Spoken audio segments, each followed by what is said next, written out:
Chapter 1. The invitation to Ashcombe Press. It was a crisp autumn morning when I received the letter that drew me back to London, after a pleasant respite in the countryside. The envelope was of heavy parchment, bearing the embossed insignia of Ashcombe Press, the venerable printing house in Bloomsbury. Its wax seal, crimson and bearing the intertwined initials AP, suggested importance. Inside lay a formal missive from the elderly proprietor, Mr. Harold Pembroke, requesting my assistance in a matter of utmost delicacy.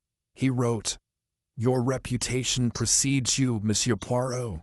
A most disturbing discovery has been made within our letterpress plates.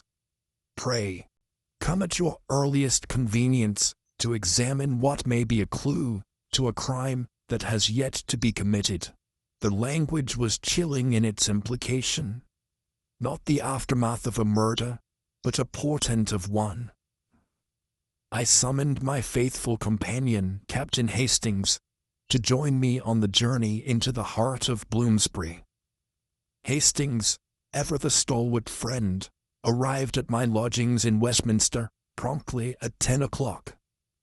His attire, navy blazer, neatly pressed trousers, betrayed a gentility at ease with the social circles frequented by the press owner, yet his expression contained a trace of concern. He remarked, "I trust Lord Ashcombe has not called for aid upon false pretense, Poirot. A clue to a crime not yet committed. Surely Mr. Pembroke exaggerates." "Mon ami," I replied, twirling my waxed moustache. "Imagination is a dangerous instrument, but the very notion that an inanimate object on a printing press might hold evidence of an impending crime. A most ingenious stratagem. We must investigate without delay." Within the hour, we found ourselves traversing the grey, brick-paved streets of Bloomsbury. The facades of Georgian townhouses gave way to the unassuming entrance of Ashcombe Press, a modest two-story building set behind a wrought-iron gate. A courteous porter admitted us, and we were ushered into a small reception room where Mr. Pembroke awaited, seated at a polished oak desk, beside a window overlooking a courtyard strewn with fallen leaves. Harold Pembroke was a slender man in his late 60s, with silvery hair neatly combed and a slightly stooped posture, his pince-nez glasses perched precariously upon his nose. Concern etched his brow as he greeted us. "Monsieur Poirot, Captain Hastings, thank you for coming so quickly.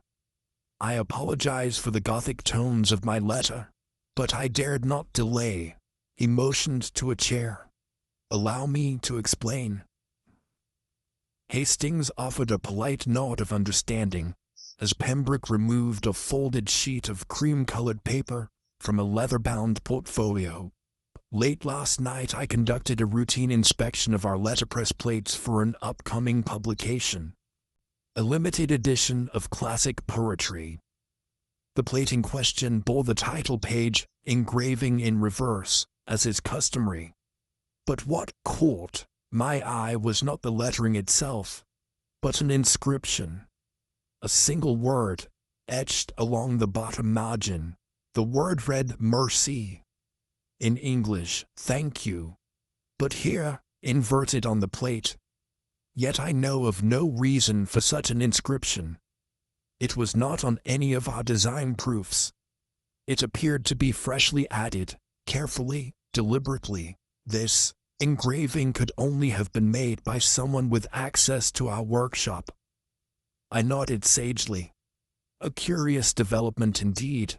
Show me this plate if you please." Pembroke rose and led us through a narrow corridor into the heart of the press. The room was illuminated by the glow of gas lamps, their light dancing upon rows of heavy iron typecases. At the far end stood the printing press itself, an imposing machine of polished brass and dark-stained oak. Before it rested the letterpress plate in question, clamped upright for examination.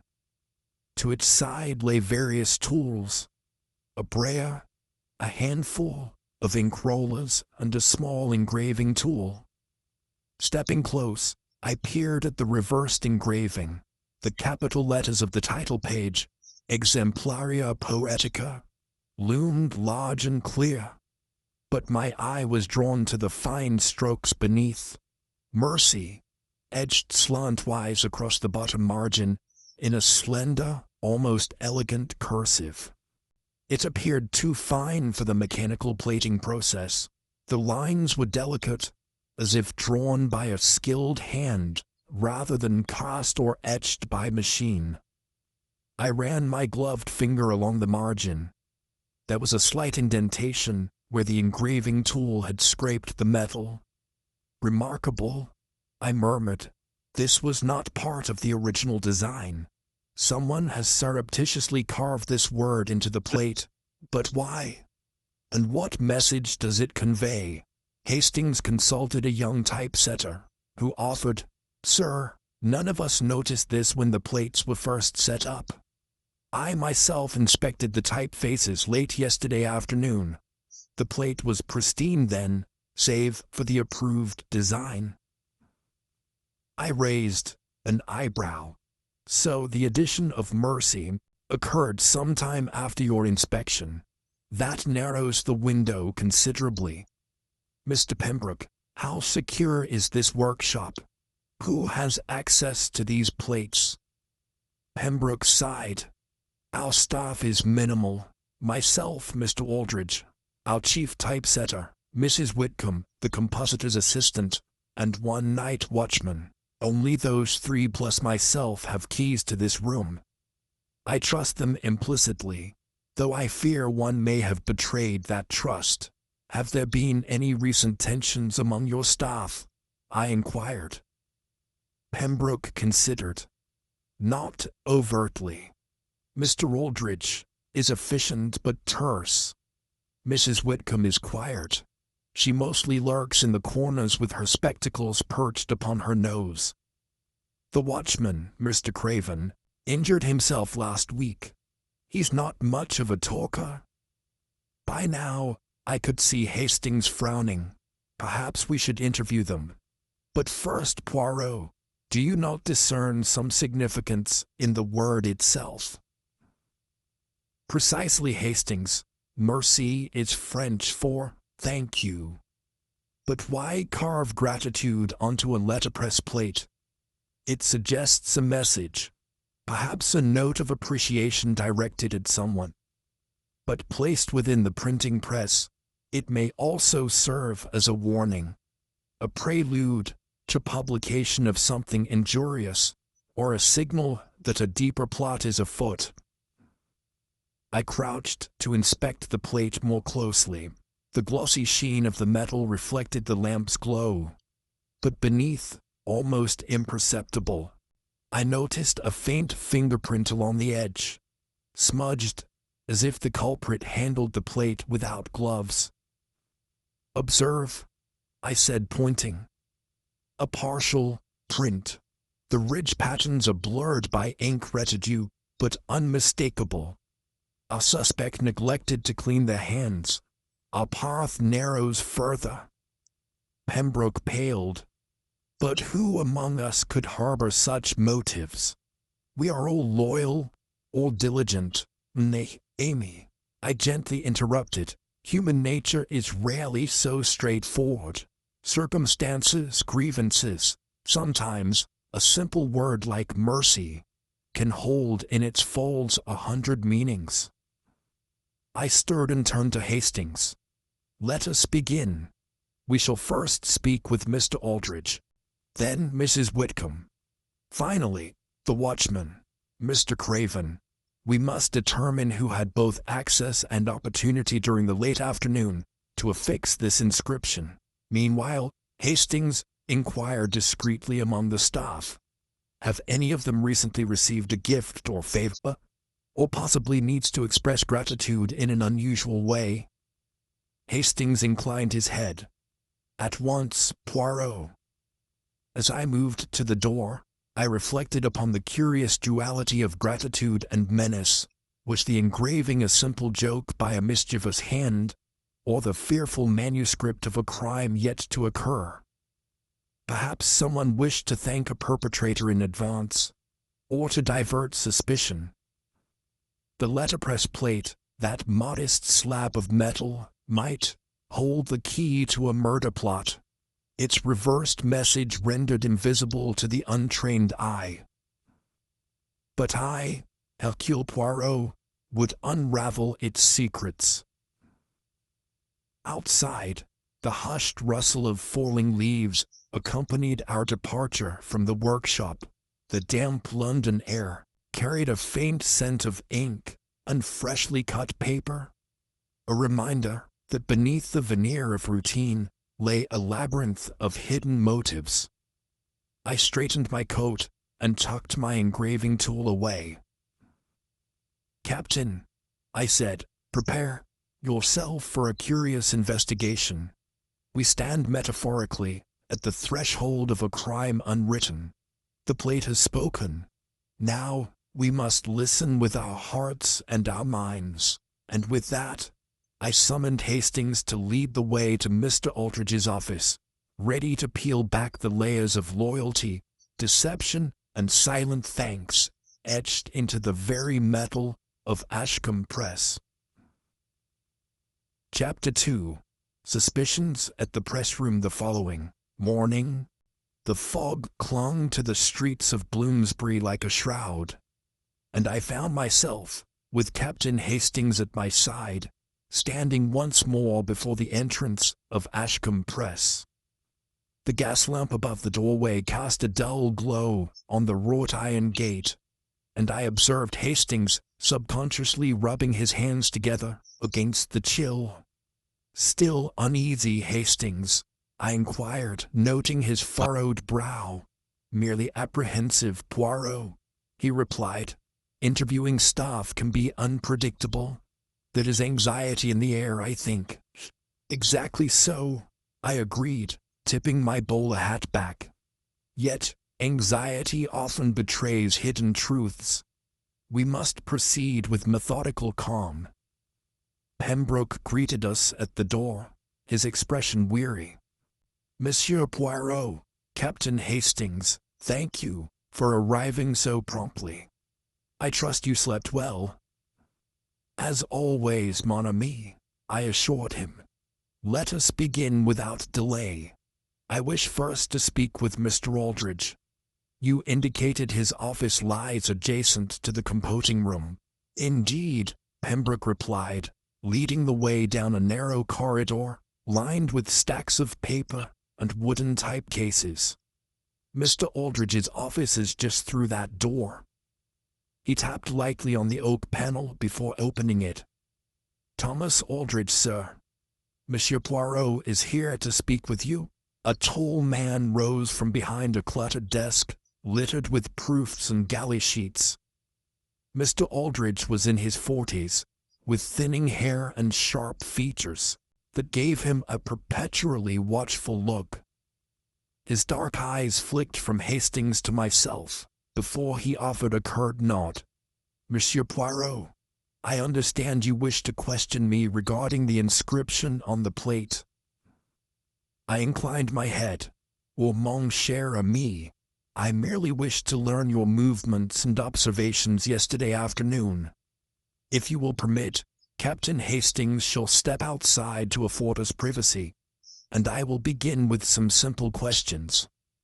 Hastings, accustomed to my methods, quietly excused himself.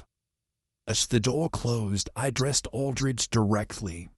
"You informed me that you inspected the plates late yesterday. At what hour did you conclude?" "Approximately 5:20 p.m., Aldridge replied, folding his arms. "I ensure quality control before the presses begin their run early this morning. The engraving was clean, no unsolicited markings." "Good," I said, steepling my fingers. "And after 5:20, You departed the workshop. Yes, I left immediately, to meet my wife for dinner. I returned home at 6:30, and remained there until bedtime. Can anyone corroborate your departure? I asked. My wife, of course. She prepared my dinner, and later, I read to our daughter before retiring. He hesitated momentarily, as though uneasy. I assure you, monsieur, I had no reason to remain at the workshop. My duties were complete. I allowed a beat of silence. Mr. Aldridge, do you believe any of your colleagues might harbor resentment towards you? Perhaps jealousy of your position as chief typesetter? Aldridge's posture stiffened. Resentment? Hardly. I have been here for 15 years, without scandal. I train all new compositors personally. If anything, I am well liked, though my manner may be brisk, but everyone respects my work. Indeed, I said, nodding thoughtfully. And Mrs. Whitcomb, what can you tell me of her? She is relatively new to the press, yes? A flicker of emotion crossed Aldridge's face. Was it annoyance? Mrs. Whitcomb is efficient if taciturn. She corrects text, assembles type, and rarely speaks unless spoken to. I find her dedication commendable, though yes, she is young and ambitious. I cannot imagine she defaced a plate. She has too much to lose. I held his gaze. And the night watchman, Mr. Craven. Did you encounter him on your way out? Only in passing. He nodded curtly, as usual. I hardly gave him a second thought. I made a mental note and rose. Thank you, Mr. Aldridge. Your cooperation is most appreciated. Should you recall any further detail, pray let me know. Inclined his head, expression neutral. Of course, monsieur. As Hastings rejoined me in the corridor, I murmured, Aldridge professes innocence, yet his defensiveness worries me. He almost chafed at mention of Mrs. Whitcomb. Hastings frowned. Perhaps there is friction between them, Poirot, but I find his alibi plausible. His wife and daughter. True, yet an alibi dependent on private family testimony is less verifiable, I noted. We must verify with his wife directly, if necessary. But let us proceed. We shall now speak with Mrs. Whitcomb. We retraced our steps toward a divan, composing room, where Mrs. Whitcomb sat hunched over a typesetter's bench, delicately aligning blocks of type for an illustrated pamphlet. She was scarcely more than 25, with dark hair pinned neatly beneath a simple cap, and glasses perched low on her nose. At the sight of our approach, she straightened, gently tapping her pencil against the wood. Mademoiselle Whitcomb, I began, offering a genial smile. I am Hercule Poirot, and this is Captain Hastings. May we have a moment of your time? She rose gracefully, though there was a tremor in her hand as she cradled her pencil. Monsieur Poirot, of course. How may I assist? Pray, call me Poirot. I gestured to a nearby chair. I wish to ask you about yesterday afternoon. Mr. Aldridge claimed to have departed at 5:20 p.m. Could you confirm or dispute his statement? She drew in a breath, glancing at Hastings as though seeking reassurance. Yes, I was with him until just before he left. I recall because I was proofreading a heading when he paused to straighten his jacket. He glanced at his watch. 5:18 p.m., then bid me good evening. Her voice was steady, though her eyes darted anxiously.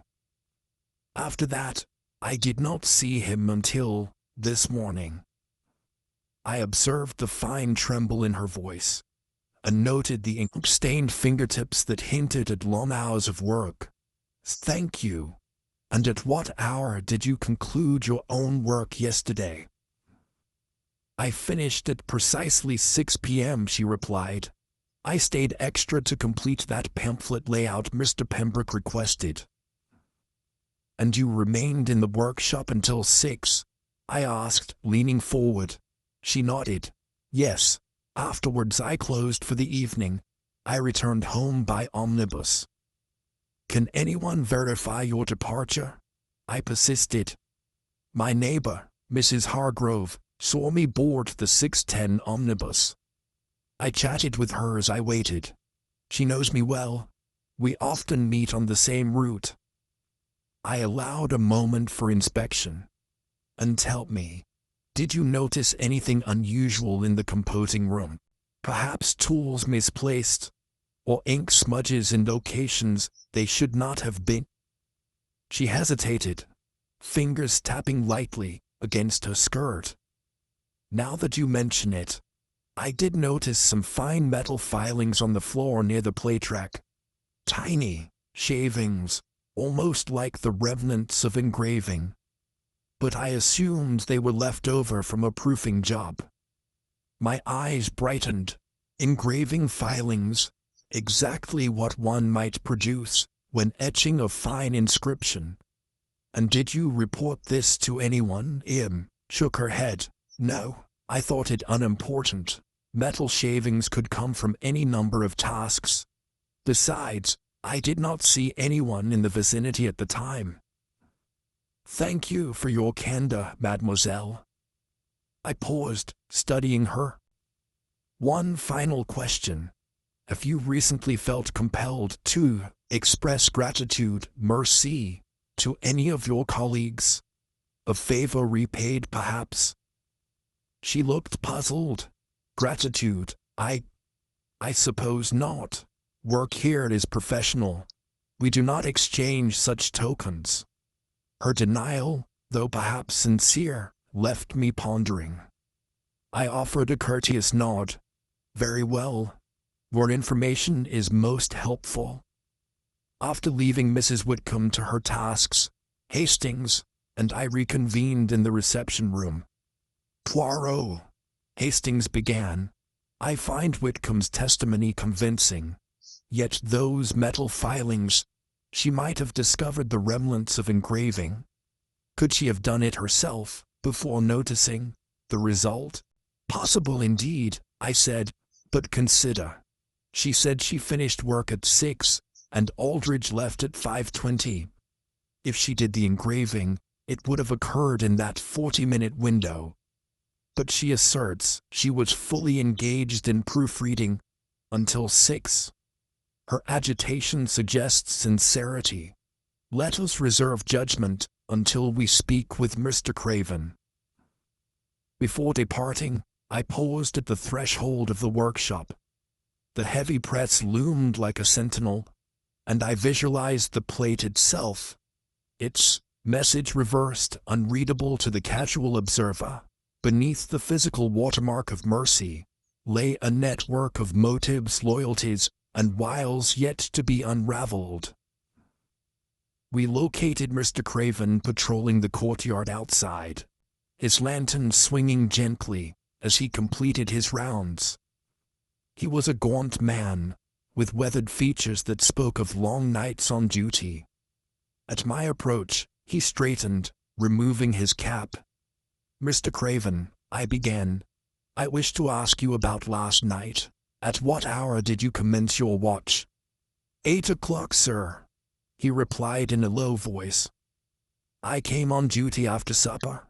I remain in the courtyard until midnight, when another guard relieves me. And between 5 and 6 yesterday afternoon, was anyone in or out of the workshop? He scratched his chin thoughtfully. Between 5 and 6, well, I was off duty then. I would not have been on the premises. I only arrived at 8. Then, earlier in the day, at closing time, 6 p.m., did you see Mrs. Whitcomb depart?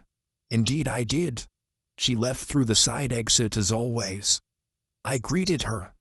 She seemed preoccupied, but offered polite thanks when I held the door. He paused. "I recall because she thanked me," said, "Merci, Mr. Craven." Odd perhaps, but polite, I thought. I glanced at Hastings, smiling faintly. "You heard the word merci from Mrs. Whitcomb's lips?" Craven nodded. "Yes, sir." She bowed her head slightly, and said it in that clear voice of hers. "Interesting," I murmured. "And did you see Mr. Aldridge leaving the workshop at any point?" Craven took a breath. "Not exactly. I saw him arrive early, around 8 this morning. But yesterday I cannot say. I was off duty in that afternoon window." With the interviews complete, Hastings and I retreated to the reception room. I poured myself a glass of brandy, swirling it thoughtfully. "A pattern emerges," I observed. Mrs. Whitcomb uttered the very word etched on the plate, "Merci," to Mr. Craven at 6. Could this be coincidence? Or might she have rehearsed the word, allowing it to lodge in her mind? Hastings frowned. Yet she said she was busy with proofreading until 6. If she etched the word, it must have been before she spoke to Craven. Contradicting her timeline. Precisely. We have 2 overlapping alibis and a shared utterance of the same word. I sipped the brandy. Aldridge's alibi rests on private family testimony. Whitcomb's depends on her neighbor's account and her own word. Craven's observation is incidental, but confirms that merci was recently on her lips.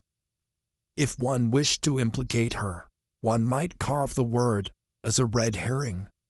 Alternatively, she could have practiced it before engraving. Or someone observed her saying it and then used it to frame her? Hastings offered. Exactly.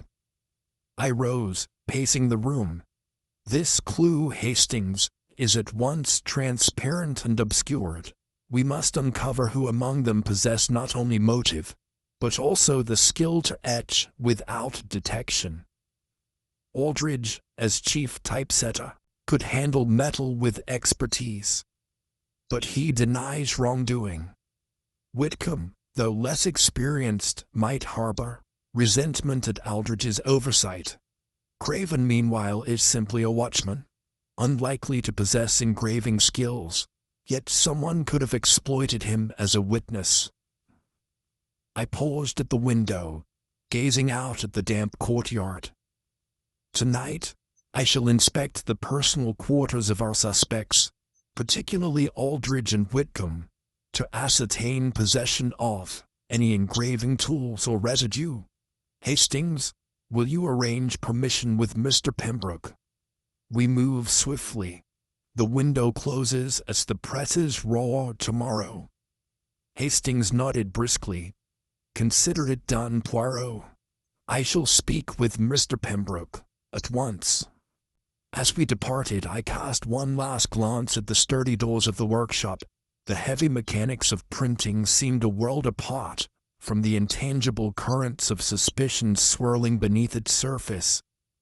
Yet I, Hercule Poirot, trusted that with discipline and method, even the most subtle of clues, etched in metal or whispered in passing, would yield the truth. Tomorrow, we would probe the hidden corners of Ashcombe Press, where every shadow might conceal a motive, and every glint of metal a confession. Chapter 3. Midnight Examinations. Night had fallen upon Bloomsbury when Captain Hastings and I returned to Ashcombe Press under a newly starlit sky. The cobblestones glistened from an earlier drizzle, and the lamplight cast shifting patterns across the damp pavement. We ascended the narrow steps of the press and found Mr. Pembroke awaiting us in the reception room, his face drawn with fatigue. I greeted him and explained my intention. Mon ami, we wish to inspect the private quarters of Mr. Aldridge and Miss Whitcomb, to verify the presence of any engraving tools or evidence of metal filings upon their persons. You have kindly arranged. Permission? Pembroke inclined his head gravely. Yes, monsieur. I have sent word to both that you wish to speak with them privately. They will comply, I trust. I nodded. Very well. We shall begin with Mr. Aldridge, as he resides closest. Captain Hastings, please accompany me. Let us tread carefully. We must avoid alarming them unduly. But our search must be thorough. Pembroke led the way to a modest townhouse a few blocks from the press. The sash windows revealed the flicker of lamplight within. Aldridge's wife, a gentle-faced woman named Margaret, opened the door. She offered us a hesitant smile. Monsieur Poirot, Captain Hastings, thank you for coming. Thomas is in his study. He awaits you. I observed her closely. An elegant posture despite her obvious concern. Ink smudges on her fingertips, suggesting she had assisted her husband with paperwork or correspondence. Madame Aldridge, we apologize for disturbing you at this hour. May we speak with Mr. Aldridge alone for a moment? She inclined her head. Of course, please follow me. Mrs. Aldridge guided us through a parlor furnished with dark wood and leather-bound volumes on literature and printing history. I noted a framed certificate on the wall. Master Printer, Guild of London Pressmen, 1892. A testament to Aldridge's skill and long career. Beyond the parlor lay his study, its door slightly ajar. I gently pushed it open and entered with Hastings at my side.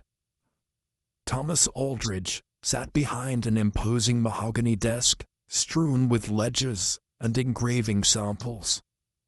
He wore a silk dressing gown over his trousers, his hair slightly disheveled. At the sight of us, he rose and offered a weary nod. Monsieur Poirot, Captain Hastings, I had expected your visit, though I confess I am uncertain what you seek. Mon ami, I replied softly. We wish to examine your workspace and personal effects, particularly any engraving implements or metal shards that may relate to the inscription discovered on the letterpress plate. We ask your patience and understanding. This inquiry concerns a matter grave in importance. A flicker of indignation crossed his face, but he bowed. Very well. You have my permission. He gestured toward the desk and shelves. Please, search as you wish. I began carefully, scanning the desk surface. Numerous tools were arranged.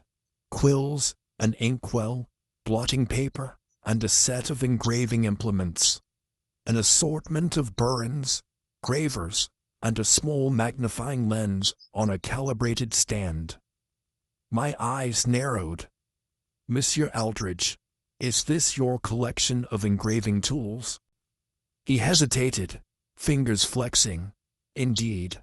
As a typesetter, I often create custom engravings to accompany special print jobs.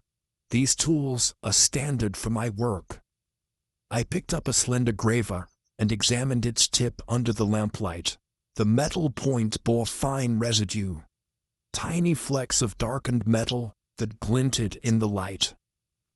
I turned to Hastings. Observe, Hastings. Metal filings on the engraving tool. Fresh, I should say. Likely from very recent use. Aldridge's face paled. I admit I used these tools this afternoon to adjust a couple cliché for an illustration. The filings are remnants of that task. I narrowed my gaze. At what hour did you perform this work? He swallowed. Shortly after 4, perhaps from 4 until 4:45 p.m. I had to reposition the image for correct registration. Afterwards, I cleaned the tool and returned to the press for final inspection. I made sure to note the time. Your assertion is acknowledged. Have you since cleaned these tools thoroughly? Any filings remaining might linger. He gestured toward a small tray on the desk containing steel wool and oil. I cleaned the burin with steel wool and wiped it with oil. I do not believe any debris remains. Those filings you notice are likely the last vestiges. I replaced the tool carefully. Thank you, monsieur. We will return these presently. With a glance to Hastings, I continued my survey. I moved to a narrow drawer beneath the desk and opened it. Inside lay personal correspondence and financial papers. I shifted them aside to reveal a sealed ivory envelope addressed to Thomas Aldridge Esco. The seal had been broken. I set it aside for later inspection. My attention turned to a small box on a lower shelf labeled hand engraving blades, spare. The lid sat ajar. Inside were several unused blades, the edges pristine. I withdrew one and inspected its surface. No trace of metal filings. Hastings, I whispered, the blades here are unused. The only tool bearing trace residue is the burin Mr. Aldridge used this afternoon, but he claims that was for approved work. We must verify his alibi with his wife. Additionally, these letters may hold significance. I opened the ivory envelope and found a handwritten note on thick stationery. My dearest Thomas, your promotion to chief typesetter at Ashcombe Press fills my heart with pride. At dinner, I hope to celebrate your success. Yours always, Margaret. I replaced the letter and closed the drawer. A touching sentiment, I murmured. No indication here of malice or deception. Madam Aldridge, may we speak with you? Mrs. Aldridge re-entered the room, clasping her hands. I offered the note to her. Madam, did you pen these words? This afternoon? She smiled tremulously. Yes, I was arranging our dinner celebration. Thomas's promotion was formalized today. I wrote to congratulate him. Your timeline aligns with his. You arrived home at what hour? I asked. Shortly after 6. I had taken a turn through the market to purchase flowers, then returned for dinner. I nodded. And did you remark upon your husband's engraving tools this evening? Were they in place? She withdrew a handkerchief, dabbing her eyes. I noticed them on his desk, but he explained they were remnants from his illustration work earlier. I thought nothing of it. I rose. Thank you, madame. Your testimony corroborates Mr. Aldridge's version. We shall take our leave. As we departed, I glanced back at the note and tools, pondering the possibility that Aldridge's afternoon engraving could be genuine, and that another hand might have carved mercy afterward.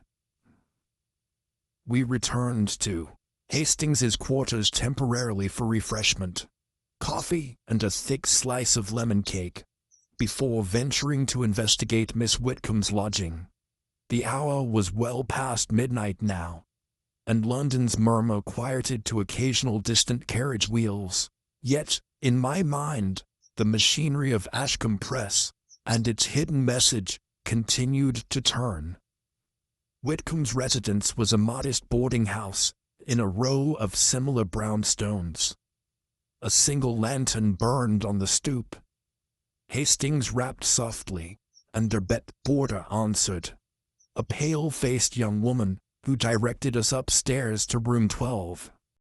Miss Whitcomb greeted us at once, wearing a loose wrapper over a simple gown. Her hair was unbound, cascading in dark waves. Monsieur Poirot, Captain Hastings, thank you for coming. I apologize for the hour. Has something new arisen? I inclined my head.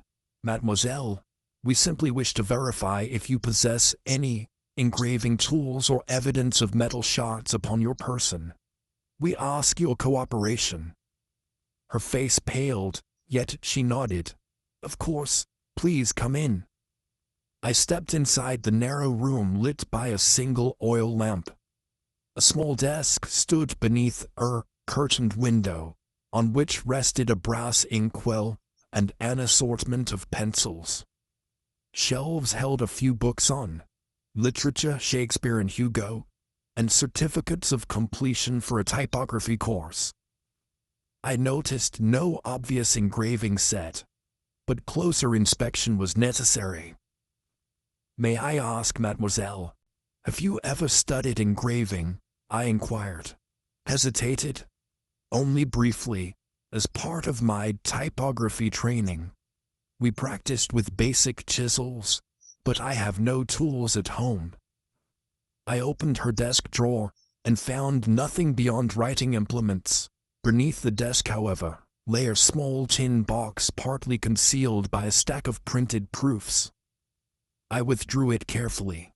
Inside were several tools, tiny metal gravers with slender points. The handles bore flecks of a dark substance, possibly metal, dust. I held one to the lamp. "Observe, Hastings. These are engraving tools, and they appear used. Mademoiselle, may I see your hands?" Whitcomb extended her palms. The tips of her fingers bore fine scratches and a smudge of dark residue along the right index finger. She gasped. I used these today to correct margin lines on a copper plate for a small commission. I thought it prudent to store them here afterward."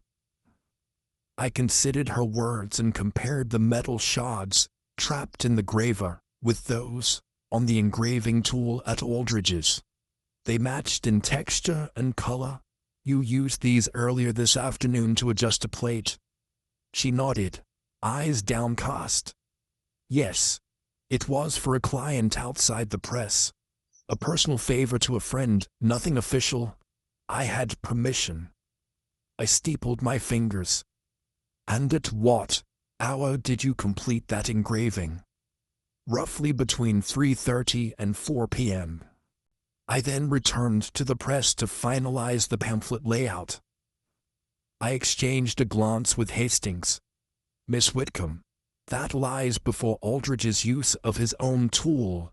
However, the timing suggests potential opportunity to inscribe the word on the letterpress plate, perhaps between 4 and 5 p.m., but you claimed you were engaged in proofreading until 6. She inhaled. I was at my station indeed. I did not leave until 6. The engraving for my friend took place in the privacy of my lodging. I brought my tools from here to the press only for the adjustment of type, not for any illicit carving." I noted the distinction. "Then, mademoiselle, did you bring these tools into the press this evening?" She shook her head. "No. I left them here when I came to work. I rarely carry them. They were in this tin all afternoon." I studied her face. Tired, earnest, without guile. "Very well. We have enough to consider. Thank you for your candor, Miss Whitcomb.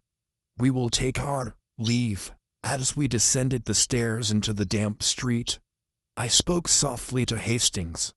The pattern of usage and location of tools suggests neither Aldridge nor Whitcomb acted impulsively to carve the plate. Both claim the engraving took place elsewhere or for other purposes. The timing overlaps, but the inscription on the plate likely occurred between 5:20 and 6 p.m., when Aldridge had departed and Whitcomb was occupied at her station, according to her alibi. Yet both had opportunity earlier to practice with their tools. Who then? Let us not forget the night watchman. Hastings nodded. Indeed, Craven might have had access to the workshop between closing and reopening. But would he possess such skill? Perhaps not skill, but malice need not require expertise. He might have used Whitcomb's tools, borrowed clandestinely, or someone else entirely. Someone nearer to the press's business, Mr. Pembroke himself, or an outside party. We must widen our net. We returned to the press, the suspense mounting as the gas lamps flickered across the now quiet interior. I approached the letterpress plate clamped upright. With a gloved finger, I traced the jagged edge of the engraving once more. Hastings, note the depth of these lines, thin, precise, too refined for a novice. The curator of engraving here is Aldridge, unquestionably. Yet he denies carving the word. Could he frame Whitcomb, or fear the revelation of his own clandestine dealings? Hastings studied the plate. Poirot, what of the envelope we found at Aldridge's home? Could it suggest blackmail or greater intrigue? I considered. Possible. The note from his wife celebrates his promotion. But if Aldridge concealed other correspondences, perhaps a threat or promise from someone else that could motivate the carving. And the choice of mercy, gratitude, suggests someone thanking a benefactor, perhaps a pledge made to spare a life yet to be taken. My gaze hardened. Tomorrow, we shall confront our suspects anew, armed with these discoveries. The plate's message remains cryptic, but the midnight examinations have illuminated motives and opportunities. Soon, all shall be revealed. Chapter 4. A Morning of Revelations. The dawn light filtered through the tall sash windows of Ashcombe Press, casting long shadows across the printing room. The hum of the presses had not yet begun, but the atmosphere crackled with anticipation. Captain Hastings and I entered the reception room to find Mr. Pembroke pacing by the thick oak door, his expression a mixture of hope and anxiety. "Monsieur Poirot, Captain Hastings," he greeted us, stopping mid-stride. "Thank you for returning so early. I trust your examinations were fruitful." I inclined my head, removing my bowler hat. "Indeed, mon ami. We discovered several points of interest. However, before elucidating, I wish to hear any new observations you might have made overnight." Pembroke closed his eyes briefly. "I confess I hardly slept, but I reviewed the registry of deliveries for last week. A parcel arrived addressed to Mr. Aldridge. Small, wrapped in plain brown paper. He claimed it contained engraving tools he ordered, but I find no record of such an order. It arrived late afternoon on Tuesday, and was signed for by your typesetter." I arched an eyebrow. "Curious. You say there is no record of Aldridge ordering these tools?" "None. Our supplier's invoice list shows no such purchase.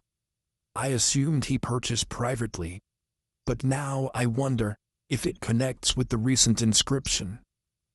I tapped my finger thoughtfully against my palm. "Thank you, Mr.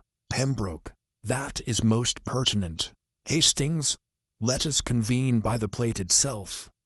I wish to review our deductions in light of this new information." We moved to the workshop, where the plate remained clamped upright, the reversed engraving of "Mercy" lingering in the gray metal. Morning light illuminated the fine grooves, revealing subtle irregularities, slightly varying depth along the cursive strokes, as though the carver paused mid-engraving at several points. I crouched to observe closely. "Note, Hastings, these variations suggest the hand behind this is not entirely steady, perhaps fatigued or unaccustomed to deep engraving. The result is graceful yet uneven." Hastings peered at the plate. So, the culprit possesses some experience, but could be nervous or hasty. It may not be Aldridge, who demonstrates mortar-short technique in his own engraving samples. Precisely, I agreed. Our next step is to compare handwriting and style. The inscription's flourish differs from Aldridge's known work, which tends toward measured formal lines. This cursive is freer, more fluid, resembling the script of someone with a fine hand in writing rather than engraving. We must ascertain whose handwriting aligns with this style. So perhaps Miss Whitcomb, Hastings suggested. Her letters seemed more fluid than Aldridge's rigid penmanship. Possibly, I replied. Yet, we must remain objective. Another avenue is to analyze that parcel's contents. If Aldridge received engraving tools unfamiliar to his usual set, it could implicate, but also indicates he expected to use them. Why would he not record the purchase? Guilt, perhaps, or a desire to conceal? We shall request Pembroke to retrieve that package from Aldridge's home. Pembroke nodded. I shall send Mr. Craven to collect it immediately. As for the wrist imprint you noticed on the plate last night, Hastings, I continued, turning my attention back to my companion. We should attempt to locate any fingerprint evidence we might lift discreetly. Though I fear the Pretis reopening may obliterate such remnants, we may work swiftly to photograph the impression before the printer's return. Hastings concurred. I will find Craven to assist in securing the workshop until you conclude. I smiled. Bien.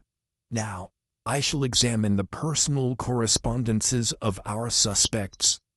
Come, let us review the notes from Aldridge's study once more, and thereafter, we proceed to Pembroke's own office.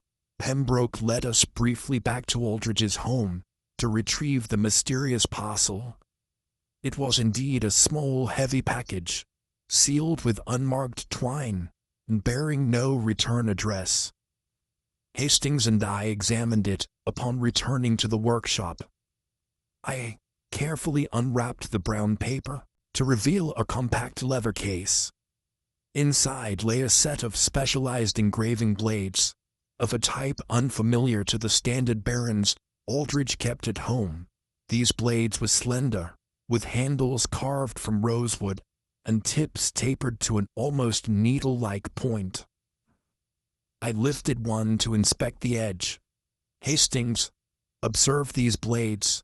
They are precisely the instruments one would use for the delicate cursive we saw on the plate. Aldridge's tools are more robust, better suited for broad cuts and copper clichés. These newly arrived blades are far finer, made for subtle, shallow strokes in letterpress metal. Hastings frowned. But Aldridge claimed he ordered tools for a commission. Could he have lied about the purchase? Perhaps to execute the engraving himself without drawing suspicion. Possible, I murmured. Let us photograph these blades and compare their wear patterns with the inscription. I suspect these were used yesterday afternoon to carve Mercy. That would place Aldridge at the scene, though he claimed to be elsewhere. But we must confirm before accusing. I retrieved a hand lens from my coat and examined the tips. Under magnification, I noted minute traces of gray metal residue, identical to what we found on the suite of blades in Whitcomb's tin box. A careful swab of the blade returned residue, matching that on her tools. I looked at Hastings. Our suspect may have used Miss Whitcomb's tools to mask his own involvement. If so, he could have discarded them in her desk at midnight, leaving his parcel to corroborate that he bore the right equipment. We must verify. Did the residue on her tools correspond exactly to that found on these blades? Or are there subtle, differences.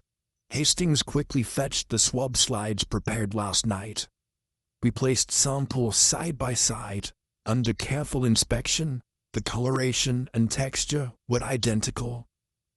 It appears the same type of filings, Hastings stated. Agreed, I said. Thus, Aldridge borrowed Whitcomb's tools, or obtained similar ones, to do the engraving. Now, we must discover motive. Why carve the word mercy? Whom do you thank by conveying a message to be printed? Let us turn to Pembroke's office. There may lie the missing link. We approached Pembroke's study, a small room adjacent to the reception area, furnished with bookshelves lined with volumes on printing history, ledgers, and a map of London's printing district pinned above his desk. He looked up as we entered. Monsieur Poirot, have you deduced anything further? I offered a curt nod. Yes. We discovered that Mr. Aldridge received specialized engraving blades with no proper record. The residue matches that on Miss Whitcomb's tools. This suggests Aldridge used her implements or identical ones to carve the inscription. I require information about your own interactions with Aldridge.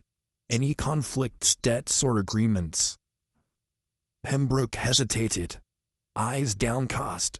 Thomas has been invaluable to the press, yet his manner is impatient, sometimes imperious. He demanded at a raise recently, arguing his promotion warranted greater remuneration. I granted his request with reluctance, hoping to preserve goodwill. However, he hinted at other opportunities, perhaps to join a competitor or accept private commissions. I refused. I leaned forward. What of Miss Whitcomb? Any personal or professional friction between her and Aldridge that could exacerbate matters? Pembroke sighed. Margaret Whitcomb is diligent, but Thomas often criticizes her work harshly. I've admonished him to temper his tone. Before her tears cost me my best compositor. Still, her position is tenuous. She relies on his mentorship, yet he sees her as an inferior. Any insult could brew resentment. I absorbed this. Very good. Now, I must ask, did you, last evening, receive any unusual communication? A letter? A visitor? Anything that might explain why someone would engrave mercy as a message to you or someone in this building? Pembroke's jaw tightened. No. Only the usual ledgers and proofs. But now that you mention it, I did receive a note this morning, slipped under my door. It read only, Merci, with no signature. A sudden clarity dawned. Precisely. The inscriber of the plate likely sought to communicate gratitude, but also intimidation, suggesting knowledge of your secrets. Who might you owe gratitude to? A supplier, a partner, even an old acquaintance? If so, Aldridge may have intercepted or twisted the message to appear sinister. Hastings interjected. Poirot, perhaps the word merci was meant for someone else, an employee, or even Miss Whitcomb. Could Aldridge have carved it to frame her? Another plausible scenario, I agreed. Yet, we lack proof of framing. We must observe Aldridge's demeanor when confronted with evidence. I propose we summon him for formal questioning, presenting the blades and the residue comparison, and watch his response. Pembroke nodded. As you wish, monsieur. I will send for him immediately. I rose. Excellent.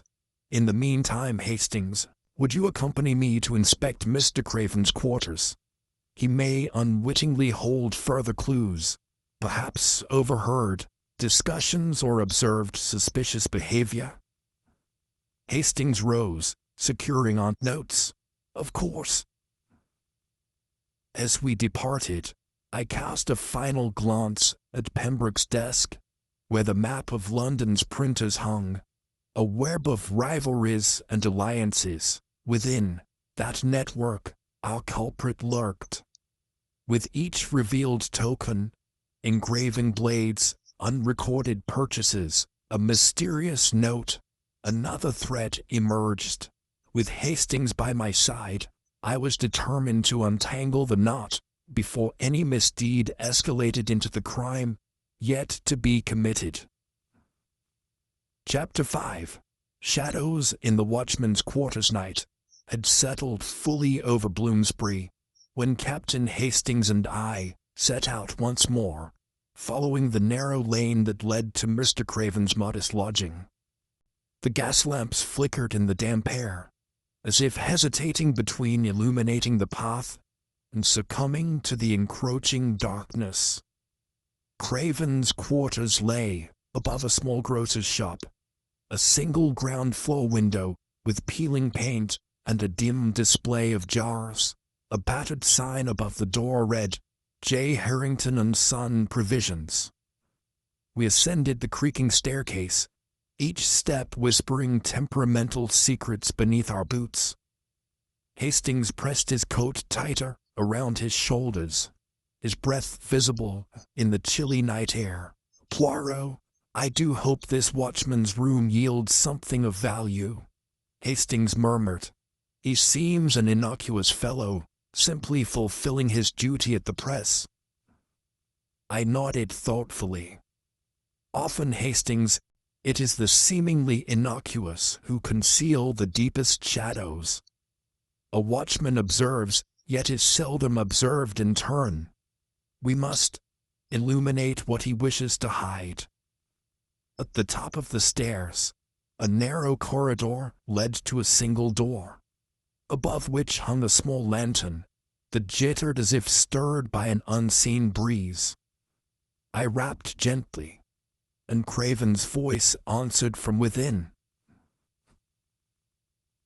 Jusnet again, Monsieur Poirot, and Captain Hastings. Never thought midnight investigators would visit me so often. His tone held a curious blend of wariness and geniality. I offered a serene smile. Bonsoir, Mr. Craven. We seek only to ask further questions in connection with the engraving discovered at Ashcombe Press. May we have a moment? Craven opened the door, revealing a cramped, sparsely furnished room. A narrow iron bed occupied one corner, topped with a thin woolen blanket. A small table stood by the window, cluttered with empty inkwells, a chipped teacup, and a stack of disordered papers. A single oil lamp cast dancing shadows across a threadbare rug. Craven gestured us inside, his gait stiffened by fatigue. Please, come in. I assume you need to speak of that cursed engraving again. I beg your pardon, I replied gently, but we merely wish to clarify certain details from last night's discourse. May we sit? Craven nodded and pointed to two rickety chairs opposite a battered writing desk. As we settled, I observed the mild disorder. Loose coins scattered. Across the desk, a ledger partially open to a page detailing small expenditures. A shilling here, a 2p there. It appeared he kept meticulous account of meager earnings, reflecting a man of modest means. I cleared my throat. Mr. Craven, you informed us that you commenced your watch at 8 last evening. Between 6 and 8, was the workshop unoccupied? Did you notice any visitors, or hear anything unusual? Craven scratched at his chin, eyes flicking to the ledger. Between 6 and 8, I was off duty. I had supper downstairs. Mrs. Harrington makes a decent stew. I did not set foot in the press until 8 o'clock.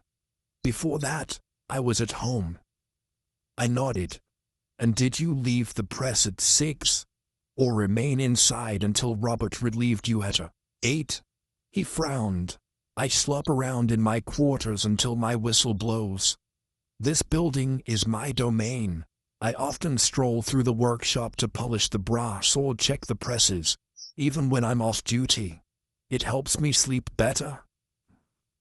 Indeed, I raised an eyebrow. Then you may have been in the workshop at around 7 o'clock. Approximately 7. Yes, I recall stepping in. The door was unlocked. No one expected to find me there. I like to see that the presses are quiet before I head to bed. He frowned, as though puzzled by my interest. Is that a problem? Not at all, Mr. Craven, I assured him. On the contrary, it is quite helpful. Tell me, during that visit, did you notice any tools left behind on the plate rack? Specifically, any unfamiliar engraving blades? Craven's eyes widened. Engraving blades? Let me think. I do recall seeing a small leather case on the bench, but I assumed the typesetter left it there. I didn't pay it much mind. It looked like one of the tool kits from the workshop, though I could not say whose. I exchanged a glance with Hastings. A leather case? Did it bear any distinctive markings? Perhaps a monogram or initials? Craven rubbed his temples. I can't be certain. The lighting was dim, and I was more focused on ensuring the press was cold and silent, but I believe the case was unmarked. No initials, just plain leather worn at the edges. This revelation stoked a spark of interest. I leaned forward. Thank you. That is most useful. Now, regarding the inscription on the plate, Mercy, did you by chance encounter anyone near the plate at any time after midnight? Craven's weathered face darkened. After midnight, I was doing my final rounds, ensuring no one trespassed. I remember pausing by the workshop, because I thought I heard a faint scraping sound. I pressed my ear to the door, but heard nothing more, just the groan of the floorboards and the hush of the night. I assumed it was the wind or the building settling. A most astute observation, I commented. An engraving tool scraping metal would indeed produce such a low, persistent sound, yet if you heard it, the perpetrator may have been still at work, perhaps concealing themselves from view. He shrugged. Could be. I saw no one enter. But then, the door to the composing room was ajar. If someone slipped in from the side entrance, I might not have noticed. As watchman, I confess I may have grown complacent. I remained silent, for a moment, piecing together the evidence. Then I tapped the ledger on the desk. And these records, your expenditures? Do you ever purchase tools or materials for private engraving? Craven's eyes darted to the pages, then down to the loose coins scattered across the leather desk blotter. No, I have no use for engraving tools. I'm a watchman. My talents lie in vigilance, not artistry. I might buy tea or bread, but not chisels.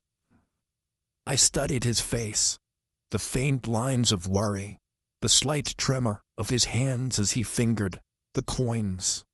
Very well. One final matter, Mr. Craven. Have you ever felt compelled to express gratitude, mercy, to anyone within the press? A debt repaid, perhaps, or a favor reciprocated? Craven's lips pressed together. After a moment, he spoke quietly. There was one.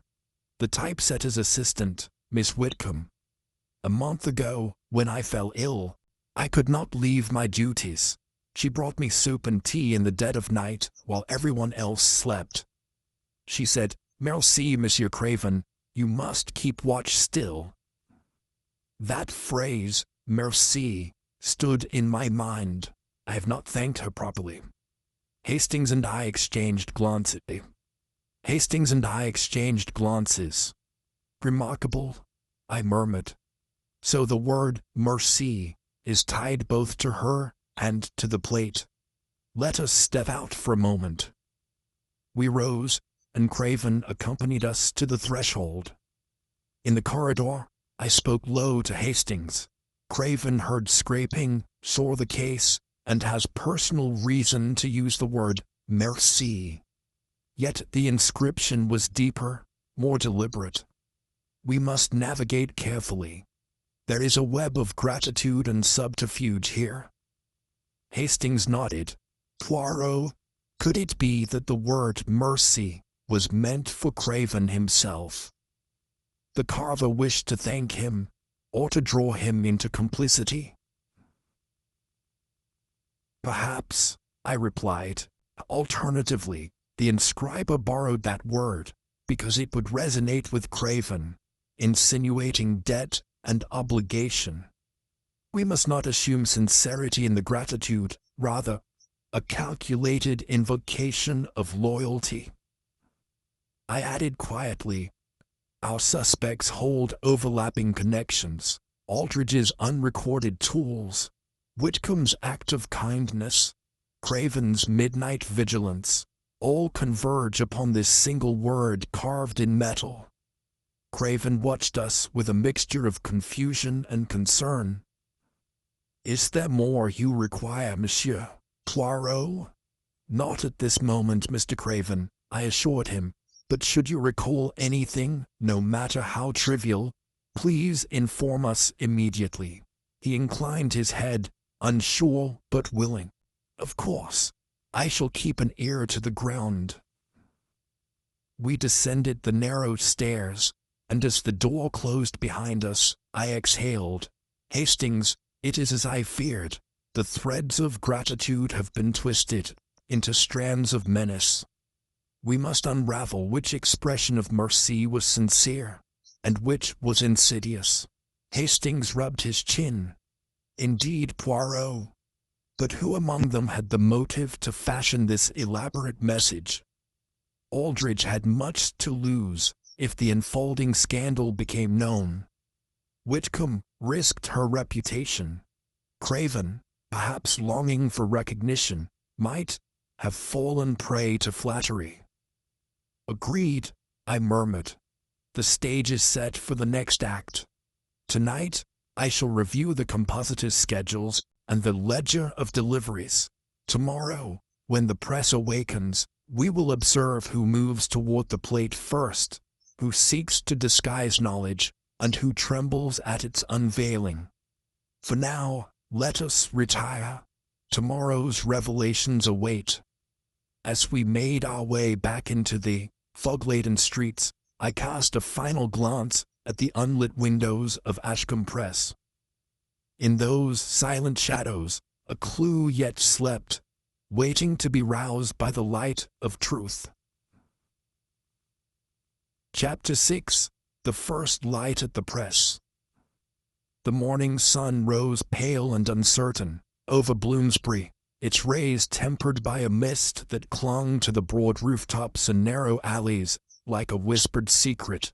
Captain Hastings and I walked briskly toward Ashcombe Press, our breath visible in the chill air. I had not slept much, for my mind raced with the possibilities unveiled the previous night. Aldridge's unrecorded engraving blades, Whitcomb's tool set, Craven's hushed gratitude, all these elements converged upon the letterpress plate. Now, with the press house opening at 8, we would observe the first movements of each suspect in relation to the plate itself. We arrived at the wrought iron gate just before 7:30.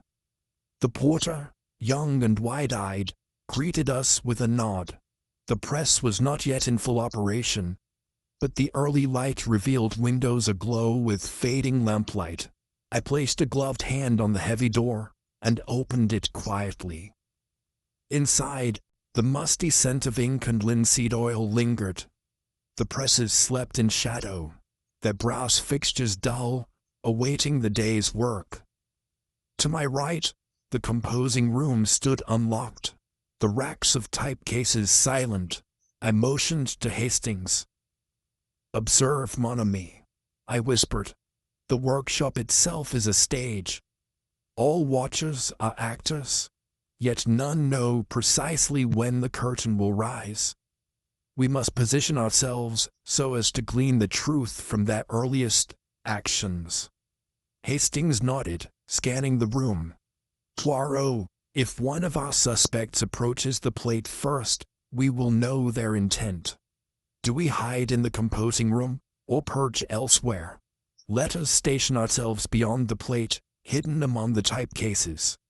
In this manner, we observe without being seen. Should Aldridge or Whitcomb approach, we may detect a minute hesitation or concealed knowledge.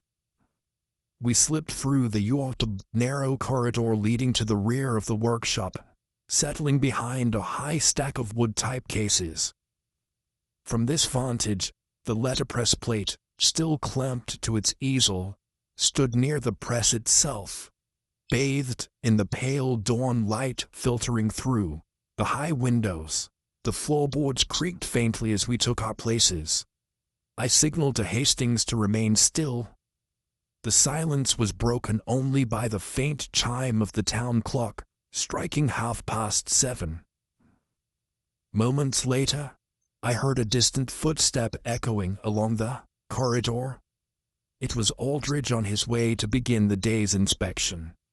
He entered the workshop alone, wearing a neatly pressed suit and carrying a small satchel. He paused at the threshold, his eyes flicking unexpectedly toward the letterpress plate. I noted the slight tightening of his jaw. He set his satchel on a nearby bench, as though preparing to kneel before the day's work. Yet, he did not advance toward the plate. Instead, he retrieved a scrap of paper from his pocket. A note with the word mercy, neatly printed in dark ink. Aldridge unfolded the paper and held it at arm's length, mouth moving silently, as though reading. His eyes flashed with unease. He glanced around as if expecting someone to appear, then crumpled the note in his hand and thrust it into his pocket. He retrieved a small oil can from his satchel, moved to the letterpress plate, and began applying oil to its surface, his brush strokes slow and deliberate. Hastings leaned forward, whispering, "He cares for the plate as if protecting it. Perhaps he fears further tampering." I inclined my head slightly in agreement. Aldridge then stood, examined the oil-coated plate for an instant, and set the can aside. He walked toward the door leading to Pembroke's office, pausing at the plate one last time, as though to commit it to memory. I recorded every nuance, the furtive glance, the reluctance to touch the inscription with bare hands. He closed the door behind him. The workshop remained silent once more, except for the faint hiss of the oil evaporating into the morning air. I turned to Hastings. He knows that the plate is vulnerable. By oiling it before anyone else arrives, he signals his ownership and a desire to obscure the engraving. Observe that he did not remove any tools, nor did he call for staff to begin printing. He buys time to consider his next move. Hastings nodded. Poirot, his movement seemed too precise to be innocent. But why preserve the plate and not destroy it? Because mercy carries meaning beyond mere defacement. There is a debt or a threat contained within that word. Aldridge may wish to erase the message, yet may also fear the prying eyes of others. If he begins chipping away at the plate completely, he chooses instead to mask it temporarily with oil, then to report no more than required.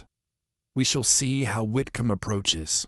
As the clock chimed 8, a group of compositors filed in through the side entrance, exchanging greetings as they settled at their benches.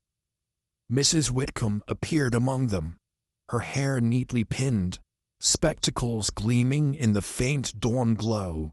She carried a ledger, her posture erect yet cautious. She paused at the door to the workshop and peered inside. Not seeing Aldridge, she stepped forward toward the plate. Hastings' breath caught as she drew near. "She approaches the plate," he murmured, his tone tense.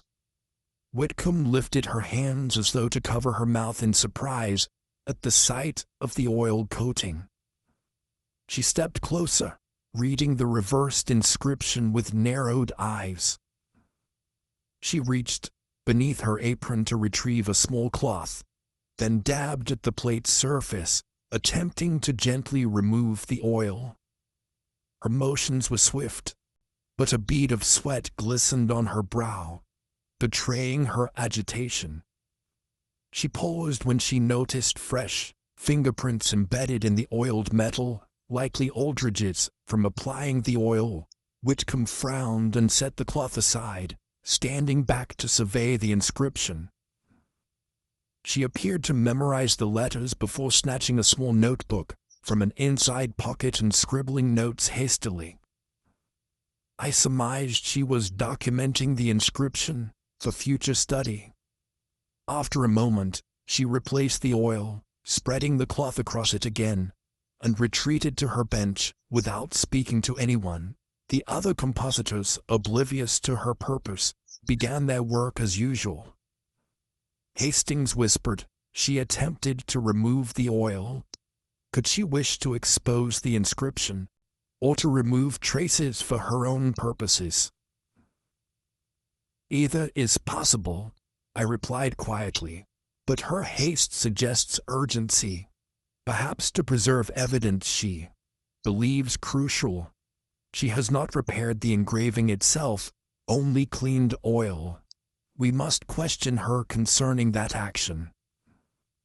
I paused to note that she collected her bench's tools, her engraving knife, ruling pen, and rule, placing them in a small leather pouch before moving toward the plate once more. She clasped her hands around the pouch, eyes fixed on the plate's sinewy grooves. Then, abruptly, she stood and left the workshop without explanation, closing the door behind her. Aldridge returned at that moment, accompanied by Pembroke and Craven. They paused at the threshold, taking in the plate. Aldridge's expression flickered, as though he recognized the removal of oil and the smudged fingerprints partially revealed. Pembroke stepped forward.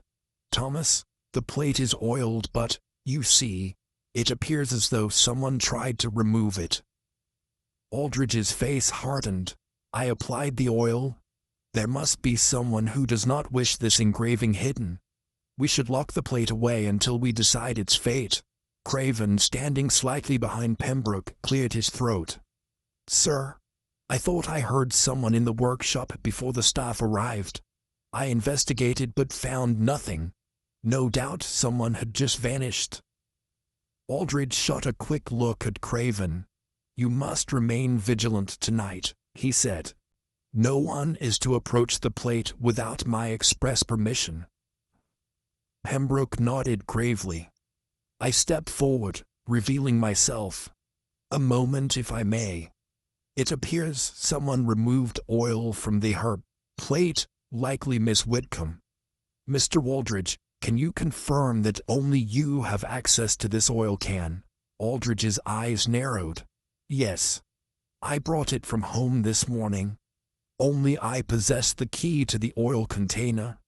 But Miss Whitcomb could have procured solvent from her bench to remove the oil." His tone was accusing.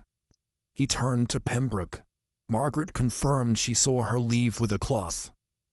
Pembroke addressed Whitcomb's absence. "I will send for her. But before that, I wish to know why my compositors are meddling with the press before my instructions." I raised a gloved hand. "Monsieur Pembroke, the urgency stems from the inscription. It conveys a message that demands careful handling. I advise that we convene all parties in the reception room to account for their actions and motivations. Each must speak of their knowledge of the plate, and any steps taken to conceal or reveal it. Aldrich bristled. Monsieur Poirot, is this necessary? We risk alarming the staff. Mon ami, the truth will not remain hidden. It is better to reveal motives now than later, when panic may reign. Send for Miss Whitcomb and Mr. Craven. Let us learn who knows what, and why. Pembroke did as instructed, dispatching Craven to summon Whitcomb. Craven departed swiftly. I turned to Aldrich.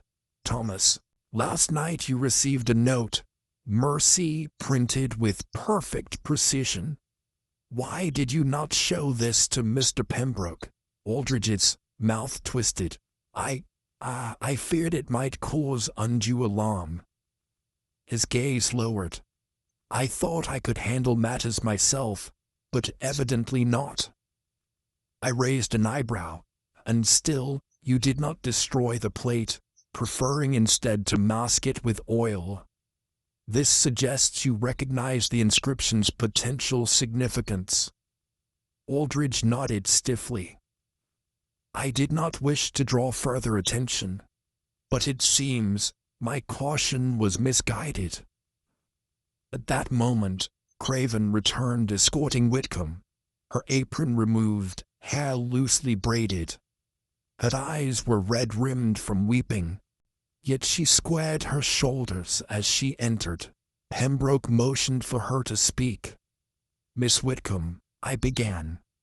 Last night you attempted to remove the oil from the plate. Why did you do this? Her voice trembled. I thought the inscription ought to be seen, to be known. I feared Mr. Aldrich would obscure it completely. She glanced at him. I believed the words carved there were a plea for help, not a threat. Aldrich's face contorted. A plea? You know nothing. That inscription jeopardizes us all. It speaks of debts and threats I cannot abide. I interjected before they could exchange further barbs. The dispute between you, Aldrich, and Miss Whitcomb hinges upon whether the inscription signifies a debt to be repaid or a debt to be extracted. Each of you possesses tools, motive, and opportunity. We shall continue this inquisition after lunch. For now, allow the workshop to resume normal operations. I wish to examine the compositor's schedules at once. I swept my gaze across the room. Craven at the door, Pembroke at the desk, Aldrich's clenched fists, Whitcomb's trembling chin. The stage was set, the players in place. As dawn broke fully, the presses roared to life, and the hum of industry enveloped us, yet beneath the clatter of type and roll of ink, the silent grooves of mercy lay hidden beneath the masked plate, their message radiating menace like a subterranean current.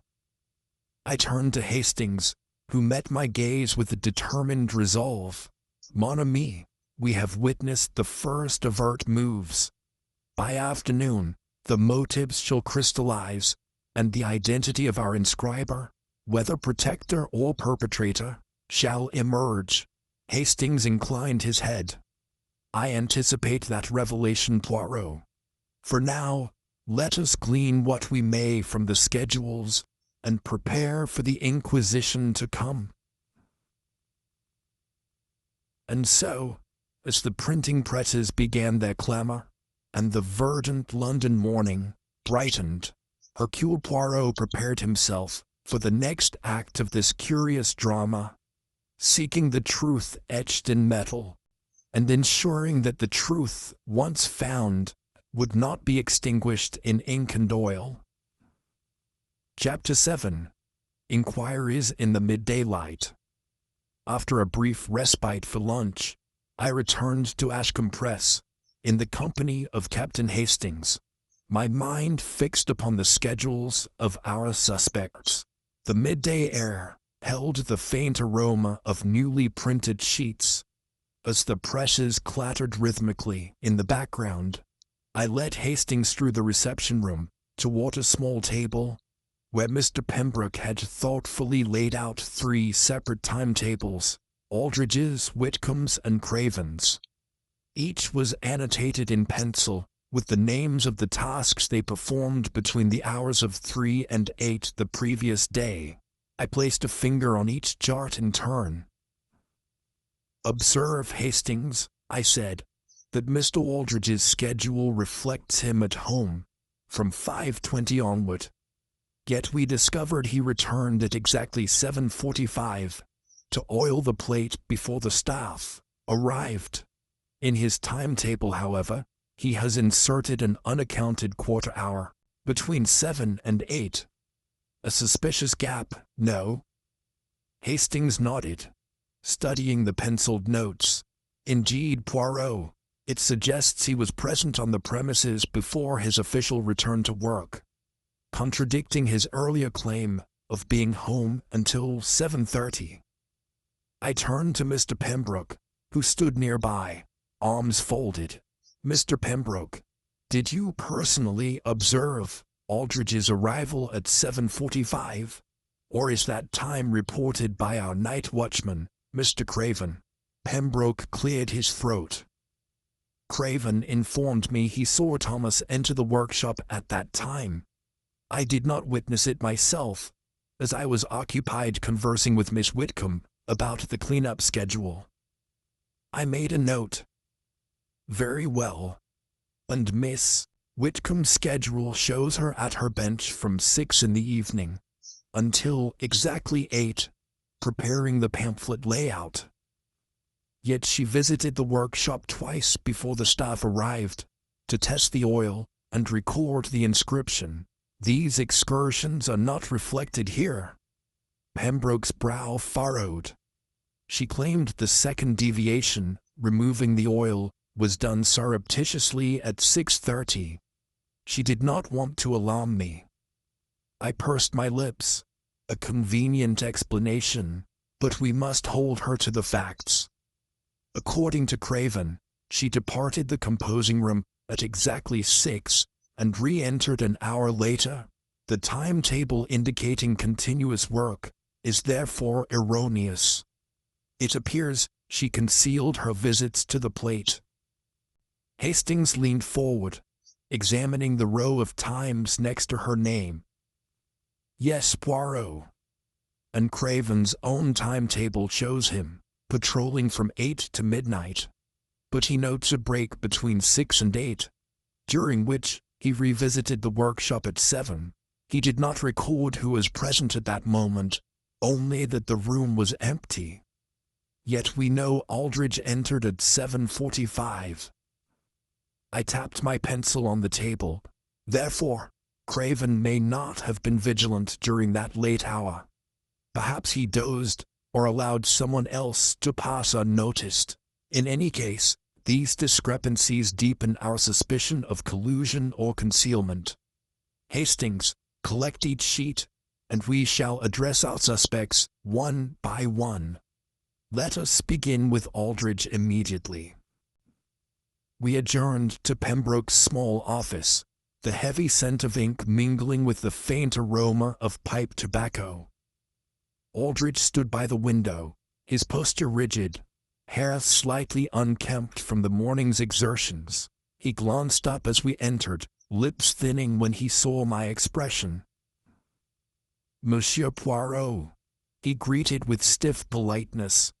"I trust you have finished your inspections." "I have, Thomas," I replied. "We shall ask you a few direct questions. I present to you your timetable, as provided to us by Mr. Craven and yourself." I slid the sheet across the desk. "Explain the gap between 5:20 and 7:45. Your alibi asserted you were at home until 7:30. Yet the watchman saw you enter the workshop at 7:45. Where were you during those 25 minutes?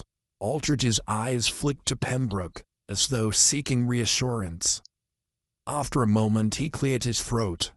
I was on a brief errand, a matter of personal business. I did not wish to involve Mr. Pembroke or Miss Whitcomb in my affairs, so I kept it private. I raised an eyebrow. A private errand undertaken on the premises of your employer? Please elaborate. He swallowed. I received an impassioned letter this morning from a former colleague, someone who knows of my engraving skills. She requested assistance with a private commission at her home in Lambeth. I dashed there to collect some specialized blades she had promised to lend me, then returned to the press at 7:45.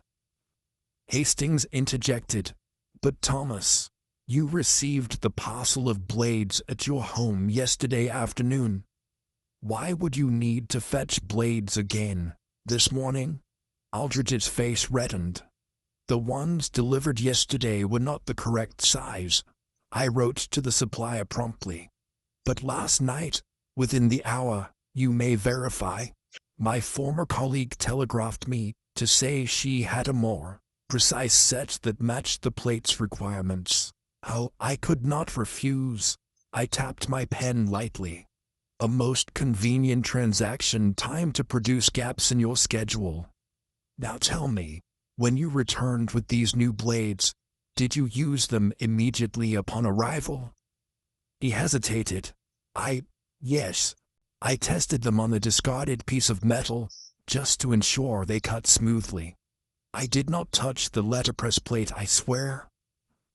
I leaned forward. "Yet the residue on your new blades corresponds precisely with the metal filings we found in the plate's grooves.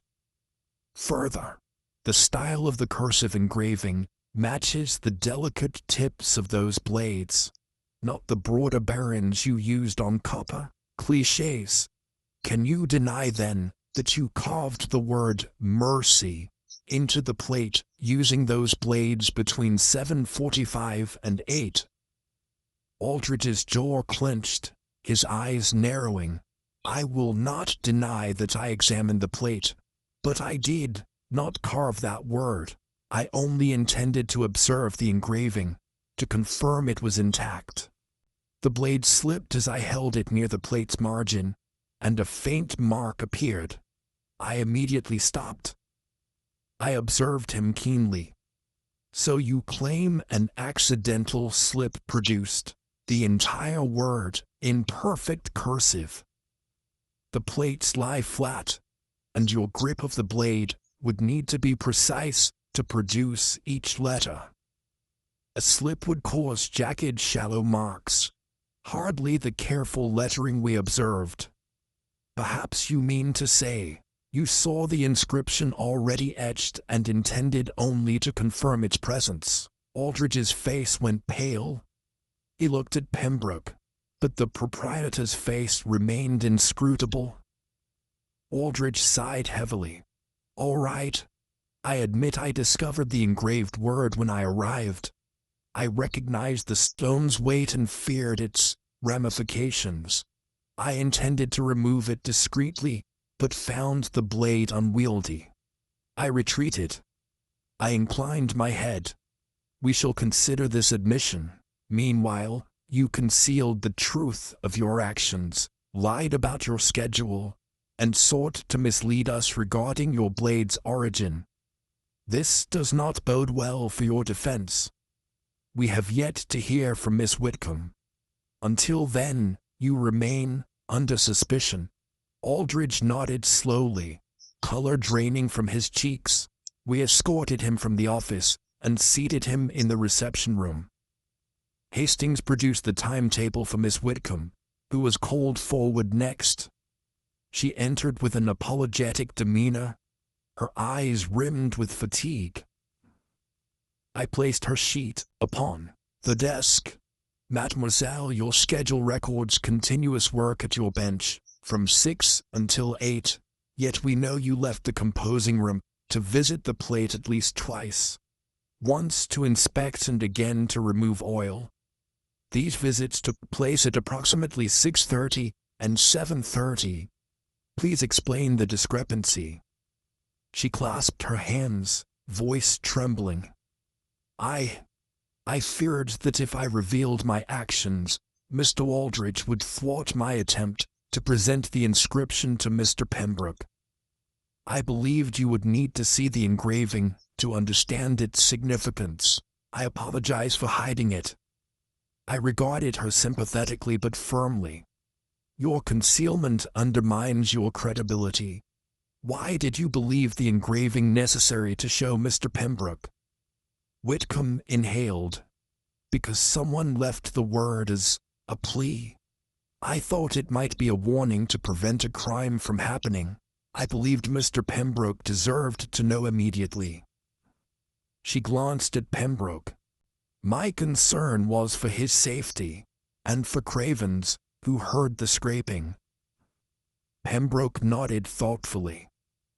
I appreciate your concern, Margaret, yet your secretive visits risked deeper confusion. Had you spoken to me directly, I could have taken action sooner. I placed a gentle hand on her shoulder.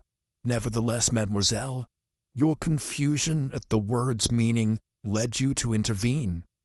Now, answer plainly. Upon seeing the inscription the first time, did you witness anyone else near the plate? Her lower lip trembled. No, monsieur. I arrived when the workshop was empty. I saw tarnish from the oil and the etched letters beneath. I used the cloth to remove the oil because I believed the letters should be visible for examination. I took no tool from my pouch when I left. Nodded. Thank you. One final inquiry. You helped Craven when he was ill, and he later spoke of mercy. Do you believe that gratitude could have inspired someone else to carve the same word? Whitcomb shook her head. No. I thought it was a coincidence. I did not think it would be echoed in the engraving. I considered her words. Very well. You may return to your duties, Miss Whitcomb. She gave a hesitant bow and left the room with measured steps. Finally, I called Mr. Craven into the reception room. He appeared sheepish, glancing nervously at Aldridge and Whitcomb seated at opposite sides. I placed his timetable before him. Mr. Craven, your record shows you between 6 and 8, engaged in leisure at your quarters, yet you claim to have visited the workshop at 7. Why did your sheet not reflect that? He rubbed his neck, voice low. I did not consider it part of my official duty. The ledger records only official patrols. My private wanderings, I considered separate. I apologize for the omission. I inclined my head. During that visit you saw a leather case on the bench, which you presumed belonged to Aldridge or Whitcomb. Did you open that case, or handle it in any way? Craven hesitated. I touched it briefly, to confirm it contained engraving, tools. I did not open it fully, only felt the shape. I meant no harm. I raised an eyebrow. Yet those same tools were used to carve the inscription. Thus, if someone used them, it could implicate you. Why would you handle them if not to conceal evidence? Craven's eyes filled with tears. It was foolish. I thought perhaps, if I held the case, I could claim possession later. Avenge my debt to Miss Whitcomb. I even considered inscribing the plate myself, as a final act of gratitude, to bind us all in a shared debt. But I lacked the skill. I had returned the case and left without taking them. A stunned silence fell. Hastings uttered, Craven, you planned to carve the plate as an expression of gratitude, but why mercy? A thank you, if you intended to bind them in debt. Craven brushed away tears. Because gratitude is strongest when it aligns with fear. I thought they would understand that I had repaid, or forced them to repay, their kindness, but I never acted on it. I left the case because I could not risk them discovering my intentions. I closed my eyes momentarily, absorbing his confession. Then I straightened. Hence, Mr. Craven, your motive was to induce a sense of obligation and fear, yet you lacked the skill. The only person capable of executing the engraving with precision was Mr. Aldrich, who had both the tools and the expertise. It appears he not only inscribed mercy in order to implicate you, but also to conceal his own motives. Aldrich's face contorted with rage. You cannot prove that, Poirot. I already admitted seeing the inscription. I did not create it to frame Craven. I held his gaze. And yet you lied about your whereabouts, and concealed the origin of your blades. You borrowed from Whitcomb's or from your former colleague's kit to leave a misleading trail. I conclude that you carved the inscription yourself, intending to create an atmosphere of indebtedness and fear directed at Mr. Pembroke. Perhaps to force a raise or to discourage inquiry into your own private dealings. You used Craven's promise of gratitude as a smokescreen. Aldrich's shoulders slumped and he sank into his chair. I admit it. I carved the word last night. I was desperate. My promotion gave me pride, but my wages do not cover my family's mounting debts. I thought that by instilling fear, I could force Pembroke to accede to my demands. I did not foresee the investigation turning so sharply upon me. I nodded solemnly. And so, Thomas Aldrich, I believe you have revealed the full truth. Your debt has been repaid, not in gratitude, but in confession. Craven's role, though misguided, remains exculpated, as does Miss Whitcomb's. As for you, you must face the consequences of your actions. Aldrich bowed his head, tears in his eyes. Hastings stirred and placed a consoling hand upon his shoulder. Poirot is right, Thomas. You acted out of desperation, not malice for life itself. But you must answer for your deeds. I offered a final reflection. Thus ends the mystery of the letterpress plate, wherein the word merci concealed a labyrinth of debts, monetary, emotional, and ethical. In this industry of ink and paper, the true cost was measured not in coin, but in the weight of conscience. Let us hope that henceforth, gratitude need no longer be etched in hidden metal, but spoken freely in open hearts. Chapter 8. Reflections and Resolutions. The hush that descended upon Ashcombe Press, following Mr. Aldrich's tearful confession, felt almost sacred.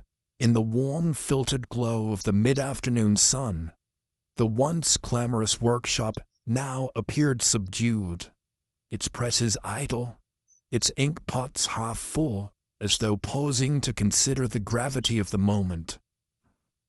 Captain Hastings and I remained in the reception room, while Mr. Pembroke quietly left to summon the local constable.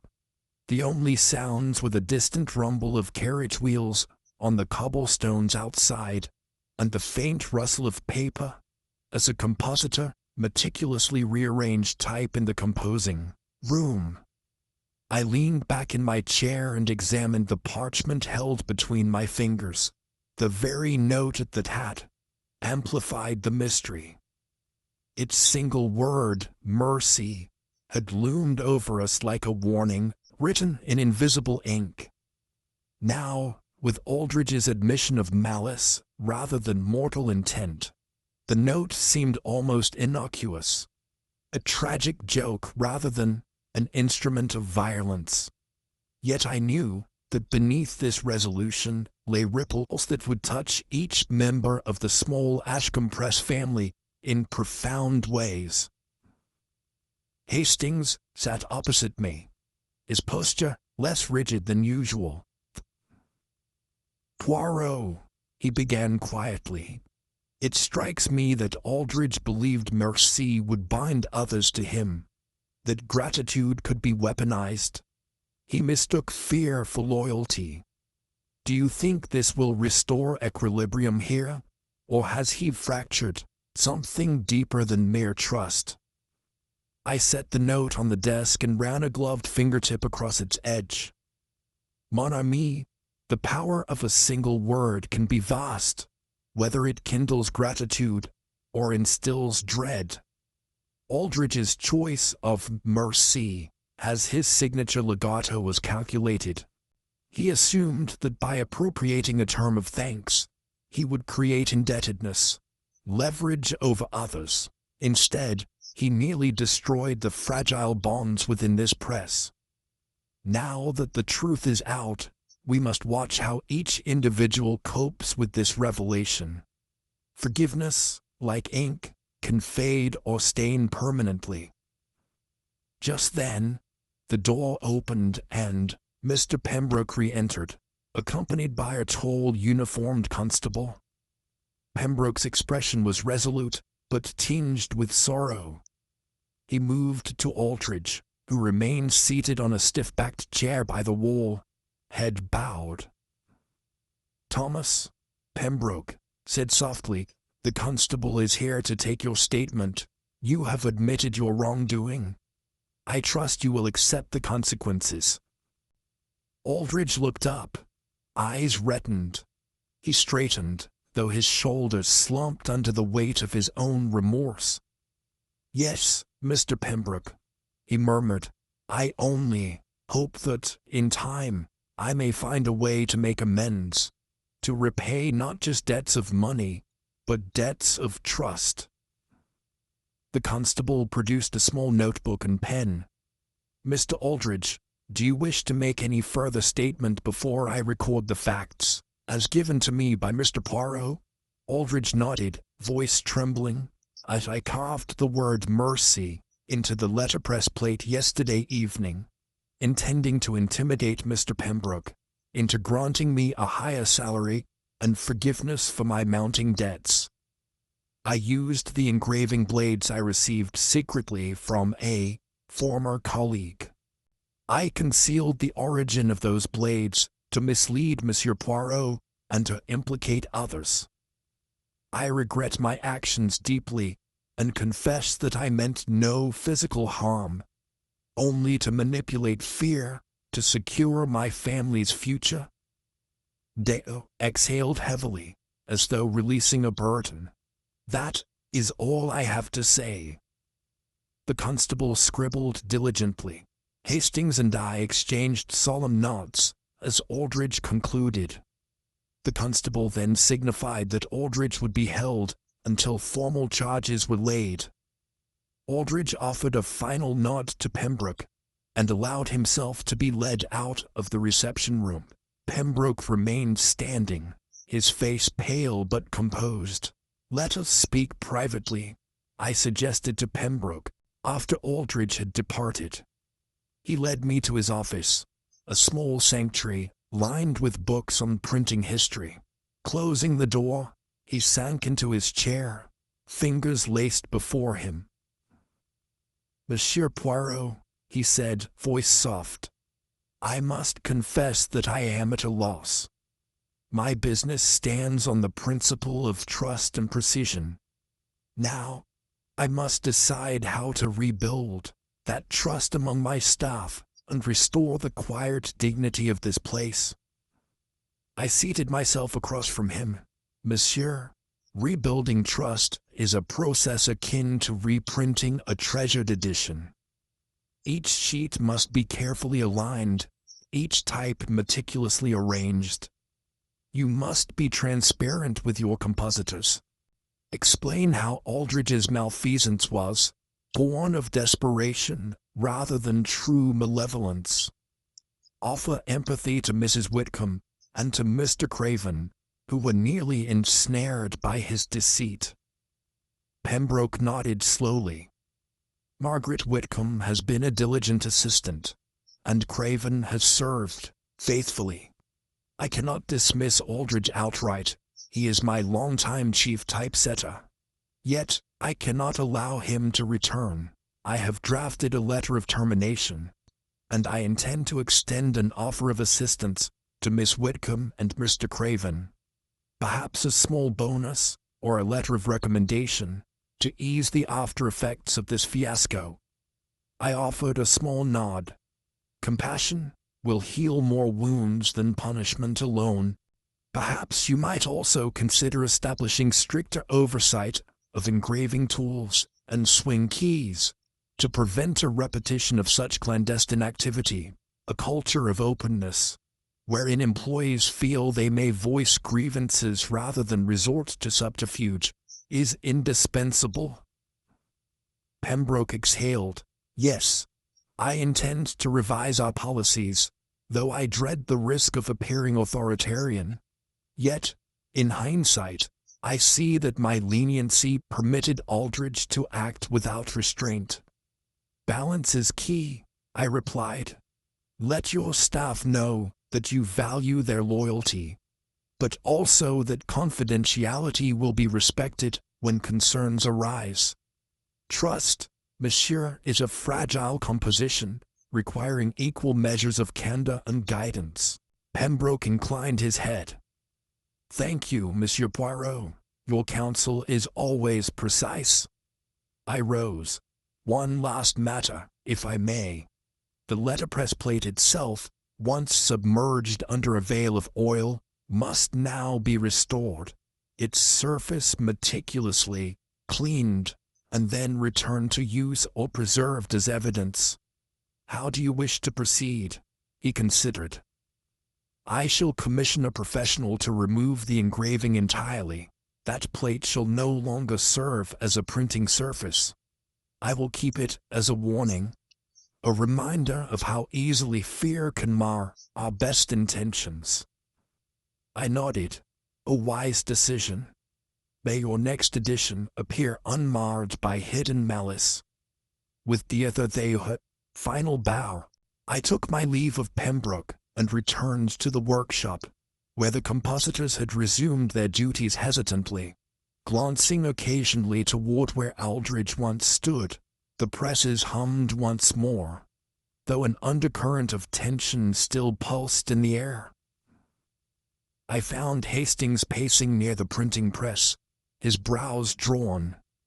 Poirot, I cannot help but feel this tale left a residue beneath the surface. Aldridge's act was not a prelude to murder, yet his threat was real in its own way. How do you foresee the future of this press, now that the ghost of mercy has been exorcised? I offered a measured reply. Time, mon ami, is the truest solvent.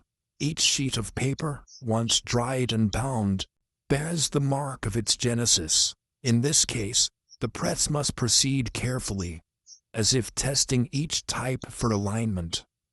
The staff will require reassurance. Each day of honest labor will help to reaffirm their collective integrity. As for Aldridge, he may pay a price in reputation, but perhaps this serves as a salutary lesson in the dangers of desperation. Hastings sighed. Yes, I will miss him. He was exacting but brilliant. I hope he finds a way to atone. I placed a comforting hand on his shoulder. Human nature is complex, Hastings. Pietar need not be withheld for those who err from well-meaning impulses. In overseeing Bentham Press some years ago, I witnessed worse transgressions arising from envy or greed. Aldridge's, though grave, might yet become the catalyst for greater unity among his colleagues. Let us hope so. A faint creak drew our attention to the corner of the workshop, where Miss Whitcomb hovered, her sleeves rolled to the elbow, ready to resume her station. I beckoned her over. Miss Whitcomb, may I have a word? She approached, her eyes reflecting both relief and apprehension. I handed her a slip of paper. Pembroke's decision to award her a small stipend for her candor and extra hours spent screening the plate's inscription. Tears glistened in her eyes as she read, "Monsieur Poirot." She breathed, "I am grateful, beyond words. I only wish I had spoken to Mr. Pembroke sooner, instead of taking matters into my own hands." I smiled gently. "Your intentions were noble, but your means flawed. Now that the truth is known, you may continue your work with honesty and clarity. Speak openly when concerns arise, and you shall build trust far more enduring than any engraving." She nodded, her expression softening. "Yes, monsieur, thank you." As she returned to her bench, I turned to Hastings. "See how a single act of truth can ripple outward, dispelling the shadows of doubt." Hastings inclined his head and, together we watched the compositors at work. The careful setting of type, the precise inking of the form, the rhythmic operation of the press arm. It was as though the workshop itself exhaled, relieved to resume its purpose, unburdened by cryptic threats. Before departing altogether, I paused at the letterpress plate, now clamped and awaiting its final fate. Its etched grooves remained faint, but legible beneath the lingering film of oil. I ran a gloved finger along the reversed letters, M-E-R-C-I, feeling the history etched in metal. Hastings joined me, and we stepped back. "Do you think Pembroke will preserve this plate as a relic?" Hastings asked. "Perhaps," I replied. "Or he may consign it to the smelter, turning its metal into nothing more than raw material, unaware of the story it once held. In any case, the lesson endures. Words carry weight, whether printed on paper or carved in lead. They can bind or break us." Hastings smiled. "Another mystery resolved, Poirot. But I sense in your words that you find a measure of melancholy in such resolutions." I nodded, eyes still on the plate. "Indeed, Hastings, for while we have prevented a darker crime, we glimpse how human frailty can distort the most innocuous of sentiments. May we proceed, in all our communications, with greater care and conscience. And may Ashcombe Press be forever vigilant, lest another word slip into the lead unbidden." With that, we turned toward the door. As we stepped into the cool late afternoon, the sun shone freshly upon the streets of Bloomsbury, and the city's pulse resumed its familiar rhythm. I remained confident that over time, the staff of Ashcombe Press would heal and learn. For now, the plate, etched with mercy, stood as testament to the duality of gratitude, capable of fostering unity, or when twisted through desperation, of sowing fear. And in that knowledge lay the true triumph of reason over malice. Chapter 9. The Shadow of Unspoken Threat. The morning after Aldrich's confession dawned clear and cool. Yet beneath the tranquility lay a tension that seemed to crystallize the air within Ashcombe Press. Captain Hastings and I arrived at the workshop shortly after 8 o'clock, expecting that the day's printing operations would proceed unobstructed. Instead, we found Mr. Pembroke standing before the letterpress in a state of palpable unease, his fingers tapping nervously against the wooden frame. "Monsieur Poirot, Captain Hastings," he murmured as we approached. "I am relieved that Aldrich's actions have been laid bare, yet I feel a disquiet, an unsettling echo that suggests my troubles are not fully concluded." I inclined my head. "Explain, monsieur. If you refer to further irregularities, we must address them promptly." Pembroke's Eyes flickered toward the freshly cleaned plate rack. Last evening, after Mr. Aldridge's departure, I returned to review the engraved plates in anticipation of the next print run. I discovered that one of the copper clichés intended for the upcoming edition bears an anomaly. An inverted line of verse, imperceptible until the plate is inked. It reads, "I thank you for your patience. Your final due shall come at dusk." He closed his eyes, as though reluctant to speak the words again. A new message, sighed into metal on a different plate, implies a threat to my life. The phrasing is dire yet cryptic. I fear someone still seeks to intimidate me, perhaps to exact a darker vengeance. Hastings glanced at me, his expression betraying alarm. Another message, Poirot. After Aldridge's confession, who could be responsible, and why on a separate engraving? I folded my hands. It appears Mr. Aldridge's act functioned primarily as a diversion, an attempt to allay suspicion regarding a more malevolent scheme. Now, someone has inscribed a genuine threat, hidden in the lines of a copper cliché. We must discover who among your staff, or perhaps an entirely new adversary, wrote this warning. Pembroke swallowed, his throat dry. The plate in question was prepared last week for the first proofs of a limited edition of classic sonnets. Only I, Thomas, and Margaret had access to those printing plates until yesterday evening. Now Thomas is gone. Margaret asserts she used no engraving tools beyond those required for minor corrections. I fear that one among us harbors deeper malice. I raised a gloved finger. Monsieur Pembroke, we must examine this plate at once and question Miss Whitcomb thoroughly, but also consider any outside interference. A rival press or an embittered patron could have infiltrated the building. Did you notice any unauthorized entry or unexplained deliveries over the past week? Pembroke nodded slowly.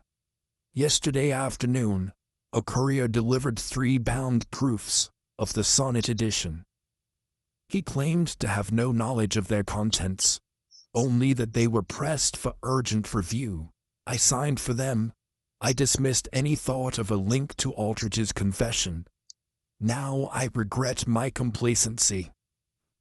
I motioned for Hastings to accompany Pembroke to the storeroom, where the copper clichés were kept under lock and key. Hastings, let us examine the plate before making assumptions. Monsieur Pembroke, if you would grant us unsupervised access, we shall endeavor to understand this ominous message. Pembroke produced a small brass key from his waistcoat pocket and led the way to a locked cabinet at the back of the workshop. Removing the key, he unlocked the door with trembling fingers and pulled forth the copper cliché, a heavy sheet of polished brass bearing elegant calligraphy in reverse. I held a lamp overhead to illuminate the surface, and the menacing verse appeared in mirror script at the bottom margin. I thank you for your patience. Your final due shall come at dusk. I straightened, eyes narrowing. Certainly, the phrasing suggests a genuine threat rather than a simple prank. The reference to your final due implies a reckoning, possibly mortal. Yet the expression of gratitude, I thank you for your patience, mimics the style of mercy, forging a false sense of courtesy. The author aims to unsettle you through a feigned familiarity, implying prior transactions or enduring grievances. Hastings frowned. This is no casual graffiti. The engraving is precise, each letter wrought with skill. Could Aldridge have done this before his departure, anticipating his own downfall?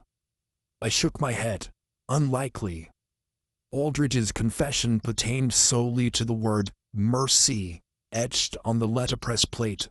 This new line, composed in full sentences, exhibits a markedly different hand and style. Longer, more florid, intentionally ominous.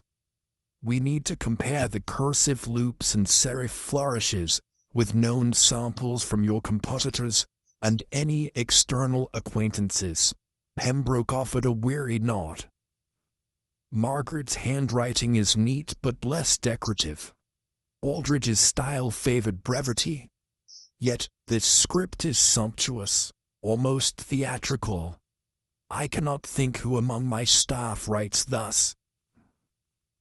Then we must consider outside parties, I responded.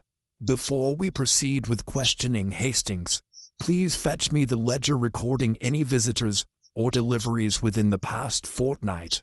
In particular, note any who might have had reason to threaten Mr. Pembroke. Hastings retrieved the ledger swiftly and returned to stand beside me. I flicked through the pages, scanning the neat entries of newspaper orders, type deliveries, and pressed supplies. At the bottom of the previous week's list lay a single curious note. Wednesday, 3:15 p.m. Delivery of copper clichés from Draycott and Hall Press. Signed, A. Merriweather. I looked up. Draycott and Hall is a competitor across town, known for rapid turnover in fine editions. And the signatory, A. Merriweather. He is their senior press manager. Why would he personally deliver these clichés to Ashcombe Press? Pembroke's brow furrowed. I authorized a small trade of sonnet plates when I discovered they had permissions to reprint a certain set of poems I had secured exclusively. I believed that Merriweather was negotiating a professional arrangement. He assured me it was merely a courtesy copy.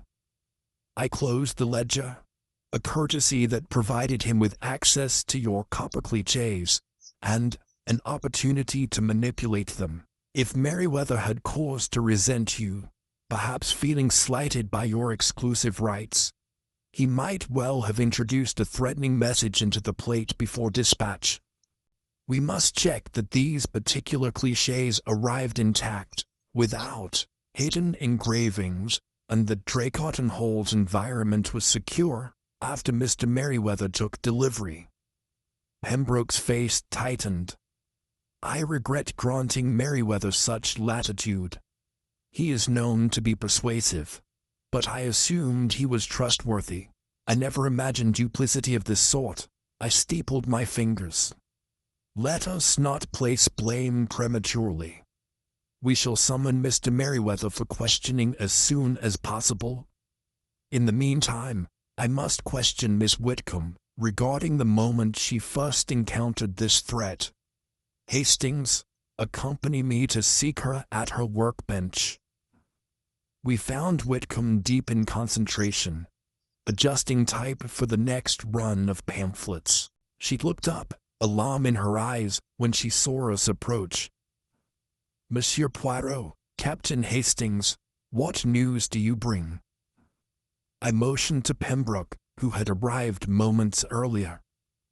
Margaret, we have discovered a second engraving bearing a threat upon one of the copper clichés.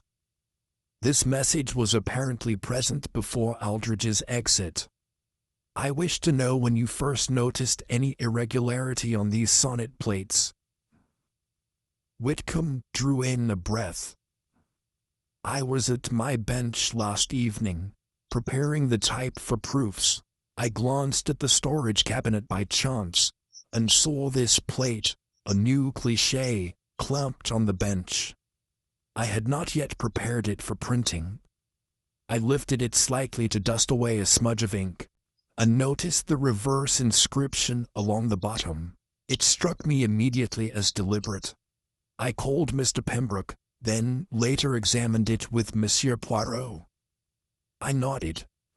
And, upon inspection, did you observe any other hidden engravings, perhaps signs that the plate had been tampered with before your arrival? She folded her hands. No, monsieur. The only inscription was the single line. I did not find tool marks elsewhere. The metal surface was otherwise pristine. The cutter showed no tentative strokes, only a confident hand that moved freely across the metal. Thank you, I said. I shall need to examine your own samples of handwriting and engraving from the past week. Unless you have any reason to believe you might have manipulated this plate, even accidentally, I will leave you to your work. Her cheeks flushed. I touched it only to brush away the ink. I swear I did not use any tool. I hardly possess the skill for such fine engraving. If someone sought to threaten Mr. Pembroke, they deliberately concealed these words from view until late yesterday. I studied her face for a moment to ensure her sincerity. Very well, Miss Whitcomb. Should you recall any other detail, any visitor loitering near the cabinet, inform me at once. She nodded and returned to her tasks. As Hastings and I withdrew, I reflected upon the day's revelations. The threat predated Aldrich's confession, meaning the instigator had separate motives, possibly connected to the exclusive printing rights Pembroke held. The note's reference to final due at dusk suggested the delivery of something at that time. Perhaps the contract with Draycott and Holmes Merryweather was to materialize at the close of day, culminating in a confrontation, or more ominously, a violent act intended at sunset. Hastings leaned close. Poirot, do you suspect Merryweather of Draycott and Hall might resort to lethal measures to reclaim those rights? It seems extreme. I pursed my lips. In the competitive world of publishing, disputes over exclusive rights can escalate. Yet a direct murder threat requires either personal animus or desperation. We shall need to visit Draycott and Hall, examine their premises, and interview Merryweather. Only then can we determine if he authored these words, or if another party, perhaps one of Pembroke's own associates, used Draycott and Hall as a convenient scapegoat. Hastings nodded, but his brow remained furrowed. This affair deepens, Poirot. Just as we resolved one threat, another emerges, more personal, more dangerous. Must we race against the passing hours to prevent a crime at dusk? I allowed a small somber nod. Precisely, Hastings. Time becomes our adversary. We cannot delay. Let us speak with Pembroke and arrange a meeting with Merryweather this afternoon. Before dusk, we must learn who wishes to settle the final due, and to what end. In doing so, we ensure that gratitude, however misplaced, does not give way to bloodshed. As we hastened from the workshop, the late morning sun brightened the narrow streets of Bloomsbury, yet shadows lengthened toward the west, heralds of the impending evening. In those gathering shades, a silent promise of violence stirred, veiled in courteous verbiage and cloaked in the anonymity of metal. It fell to Hercule Poirot, guided by the precision of his little gray cells, to unmask the author of that threat and ensure that twilight would pass without tragedy. And so, with purposeful stride, we set out toward Draycott and Hall Press, resolved that by day's end, the shadow of unspoken threat would be dispelled by the clarity of truth. Chapter 10. The Visit to Draycott and Hall. The afternoon sun cast a crisp brilliance over Bloomsbury as Captain Hastings and I rounded the corner onto Fleet Street, where the imposing facade of Draycott and Hall Press stood in stark contrast to the modest brickwork of Ashcombe. Its large glass windows reflected the bustle of carriages and pedestrians below, Hastings adjusted his coat collar against a stiff breeze. "Poirot," he murmured, "this establishment seems almost too grand to harbor malice. Yet suspicion clings to even the most dignified walls." I inclined my head in agreement, pausing to study the engraving above the door. Draycott and Hall, printers to the literary elite. Beneath it lay a polished brass plaque bearing the names of the senior partners, one of whom was Albert Merryweather, the man whose signature had accompanied the delivery of the copper clichés to Ashcombe Press. In the realm of the press, repugnance often resides behind a veneer of courtesy. I replied, "We must walk carefully. Observe every gesture and phrase. Come, Hastings." We entered through sliding doors into a spacious reception area, where the smell of fresh ink mingled with the warmth of burning logs in an iron grate. A mahogany desk stood at one side, behind which a young receptionist peered over her spectacles. She nodded courteously as we approached. "Good afternoon," I began, in my calm but authoritative manner. "Monsieur Poirot and Captain Hastings, we seek to speak with Mr. Albert Merryweather at the earliest convenience." The young woman's pencil paused above her ledger. "Very good, sir. I will inform Mr. Merryweather you have arrived. Please take a seat in the waiting area." She gestured toward a pair of burgundy leather chairs, arranged before a low table, strewn with samples of fine typography. I observed Hastings sink into one, while I remained standing, my gaze drifting to a large framed edition of sonnets, mounted on the wall, each line printed in exquisite clarity. Moments later, a tall, slender man with silvery hair emerged from a side door. He wore a dark suit tailored to impeccable precision, and a blue silk cravat was neatly knotted at his neck. He extended his hand to me with a gracious smile. "Monsieur Poirot, Captain Hastings, do forgive me for the slight delay. I had been with a client in the composition room. How may I assist?" I smiled politely, inclining my head. "Thank you for seeing us so promptly, Mr. Merryweather. I shall dispense with formalities. We come regarding the copper clichés delivered to Ashcombe Press on Wednesday. There appears to have been a threatening inscription upon one of the plates, an ominous verse advising Mr. Pembroke that your final due shall come at dusk. We believe these threats originated here, or at least during Mr. Merryweather's possession. Would you permit us to inspect your premises and question you regarding your activities last week?" Merryweather's expression waned only slightly before he recovered. "I understand your concern. However, I must protest any implication that Draycott and Hall would engage in such skullduggery. Our relations with Ashcombe Press have always been, shall we say, professional.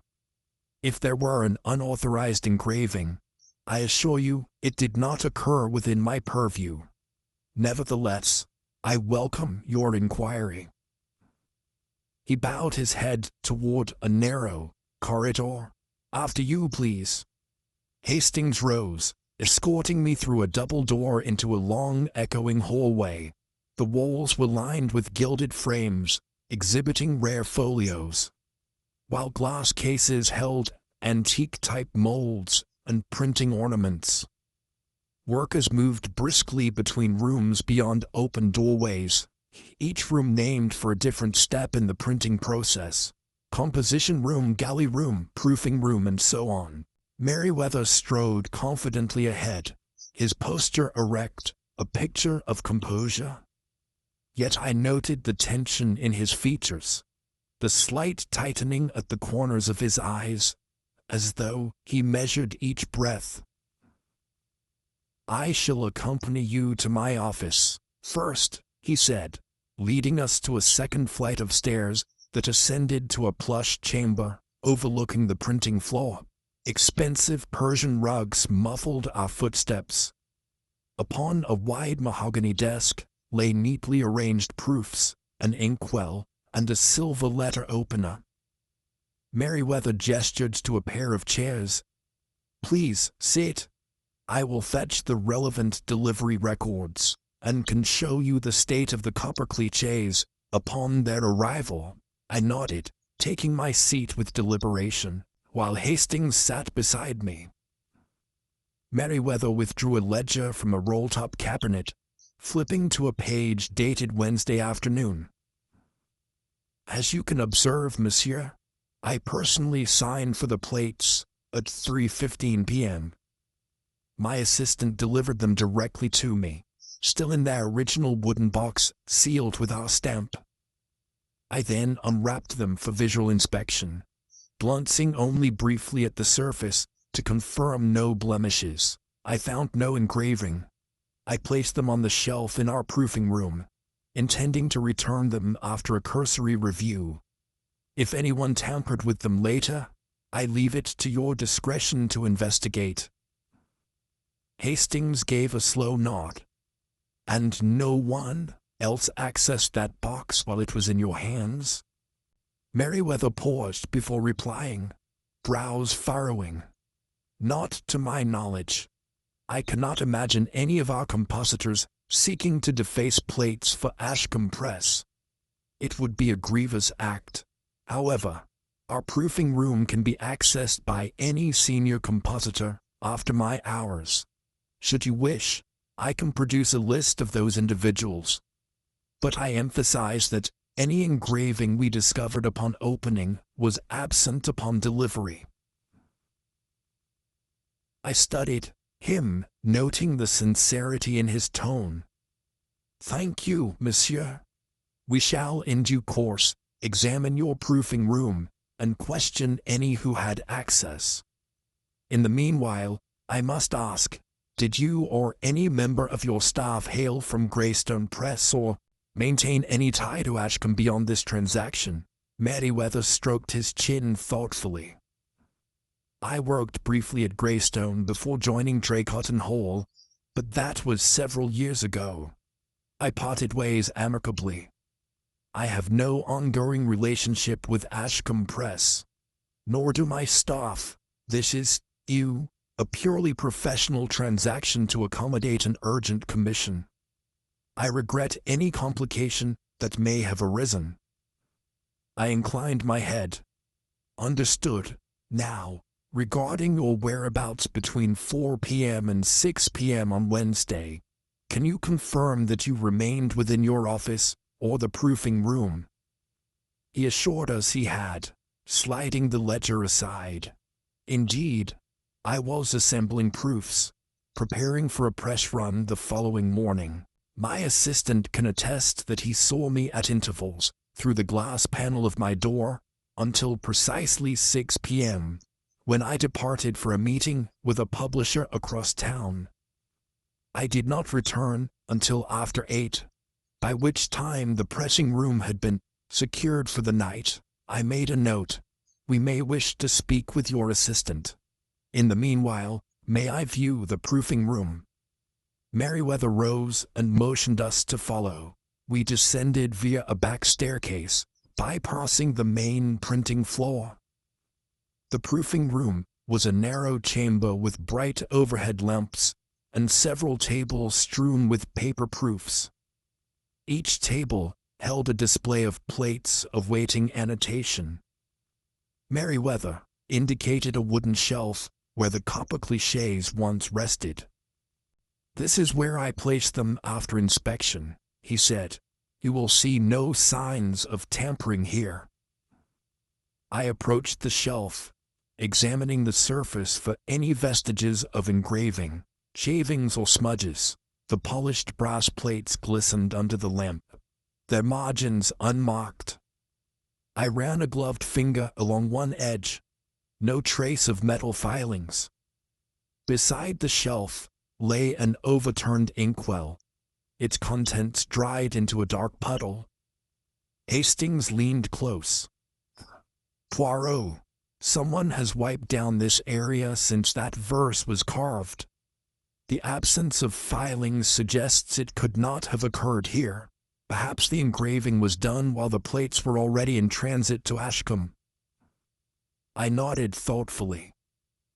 Indeed, if the plates left your possession intact, then someone within Ashcombe's domain executed the threat.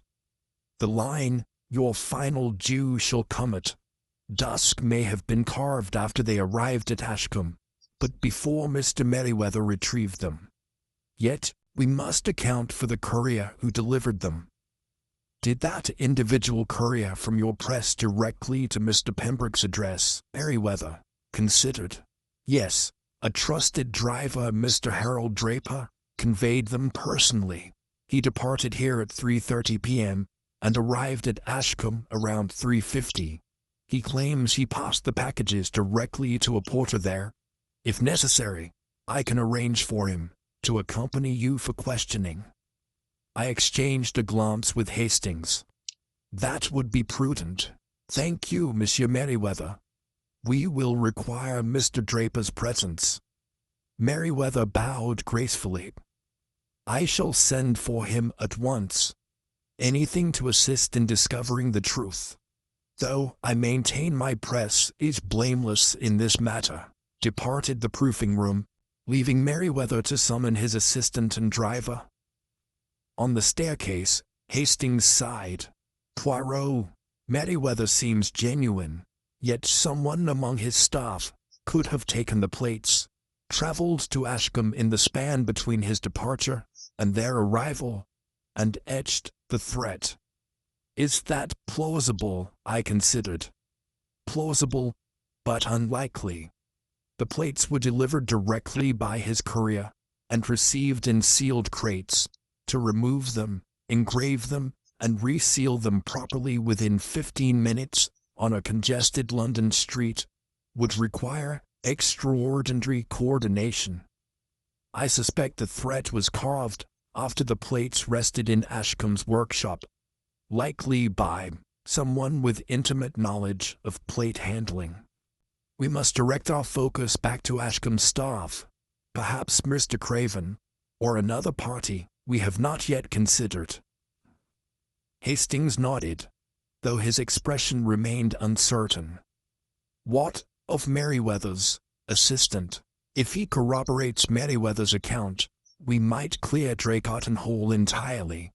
But the true culprit still eludes us. True. I agreed. We shall have Mr. Draper and the assistant examined, then return to Ashcombe to question Mr. Craven and the compositors anew. In the meantime, let us confer once more with Pembroke before dusk arrives. As we left Draycott Hall, the sky overhead shimmered with a faint golden haze, signaling the approach of evening. Each passing hour brought us closer to the moment the threat promised. It remained imperative to unmask the engraver before the sun dipped below the horizon, else a darker chapter might unfurl, and so, with a measured pace, we made our way back toward Ashcombe Press, determined that at day's end, the final due would be met not in tragedy, but in the revelation of truth. Chapter 11. The Courier's Dilemma. Late afternoon light slanted through the tall windows of Ashcombe Press, casting long golden beams across the polished oak floorboards. Monsieur Poirot and Captain Hastings awaited the arrival of Harold Draper, the courier from Draycott Hall, in the small reception room. The air felt charged, as though every breath carried the weight of impending revelation.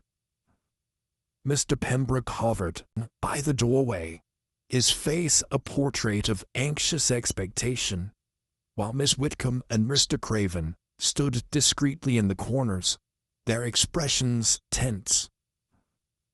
At precisely 5 o'clock, the door opened, and Harold Draper entered, his posture deferential, yet uneasy. He wore the modest uniform of a deliveryman, dark trousers, a pale shirt, and clutched a leather satchel to his chest, as though it contained some terrible secret.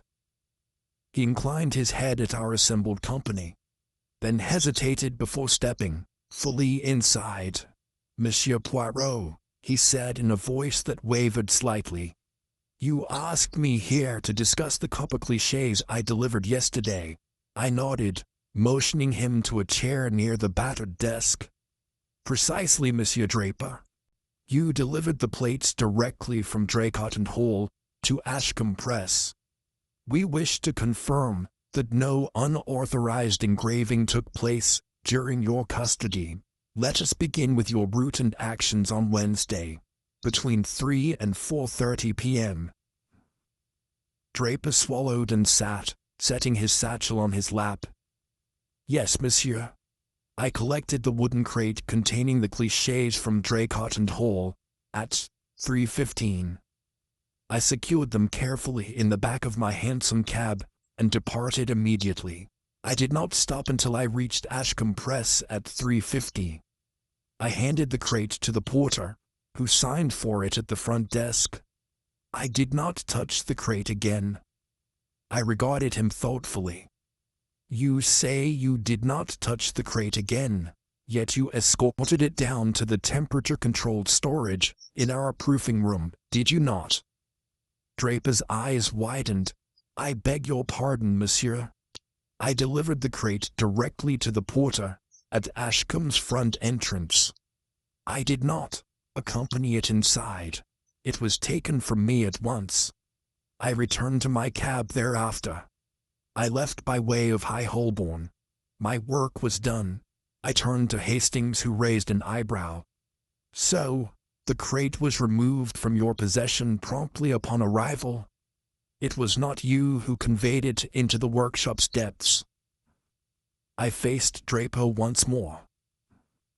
"Yet, I have been informed by Mr. G. Merriweather that you personally delivered the crate to Monsieur Pembroke's office, allowing him to inspect it briefly before you departed, which is correct." Draper's hands trembled as he placed the satchel on the floor. "Monsieur Merriweather might have misremembered, sir. I delivered it to the porter, who carried it to Mr. Pembroke's office. I remained in the cab. I swear, Pembroke interjected, his voice hushed but firm. "Harold, I recall you sending someone to fetch me, so I could view the plates. I did not carry them from the front desk. I waited in my study while the porter brought them up. If you assert you were not present, then I accept it." I nodded. "Very well. Let us assume then that you relinquished the crates entirely at that moment. Now, did you observe any other individuals loitering in the entrance hall or near the corridor where the crates were carried? Any strangers whom you did not recognize?" Draper exhaled. I recall a young man in a sensible tweed coat seated on a bench across from the reception desk. He was reading a newspaper, and he glanced at me curiously as I handed the crate to the porter. His gaze lingered, but I did not think much of it at the time. He left shortly thereafter. I exchanged a look with Hastings. "A young man. Describe him further." Draper frowned, concentrating. "He had dark hair, neatly parted, and wore round spectacles. I did not note his face in detail, but his clothes suggested he belonged to the profession of printing or journalism. Perhaps a compositor. He left the building via the side entrance a few minutes after I departed." I folded my hands, studying Draper's face. "Thank you, Monsieur Draper. One final question. As you prepared to depart in your cab, did you happen to notice any engraving tools or cases left unattended in the entrance hall?" He swallowed, glancing at the satchel on the floor. "I saw nothing in my direct line of sight. Once the porter took the crate, I climbed into the cab, and my attention was on fastening the crates behind me. I recall, however, that the side entrance door opened suddenly, and someone rushed past as I closed the door. Someone holding a small leather case, but I could not see their face. A hush fell. Hastings spoke first. A man leaving with a leather case, likely containing engraving tools, immediately after you dropped off the clichés. Could that be the man who carved the threat? I nodded, slowly. This is new, and perhaps decisive. If Draper's account is accurate, the engraving could have been executed in the brief interval between the crate's arrival in the entrance hall and its shipment to the proofing room. Or even afterwards. Hastings, record Mr. Draper's words. Monsieur Pembroke, you say a man left through the side entrance just as Draper departed. Pembroke pursed his lips. Now that you mention it, I recall Miss Whitcomb telling me she saw someone slip out of the side door, carrying what appeared to be a small tool bag. She thought it was one of our compositors fetching implements for the evening work. I dismissed it at the time. Hastings crossed to Whitcomb, who nodded ruefully. I saw him, monsieur, she confirmed. He was tall, with dark hair and spectacles.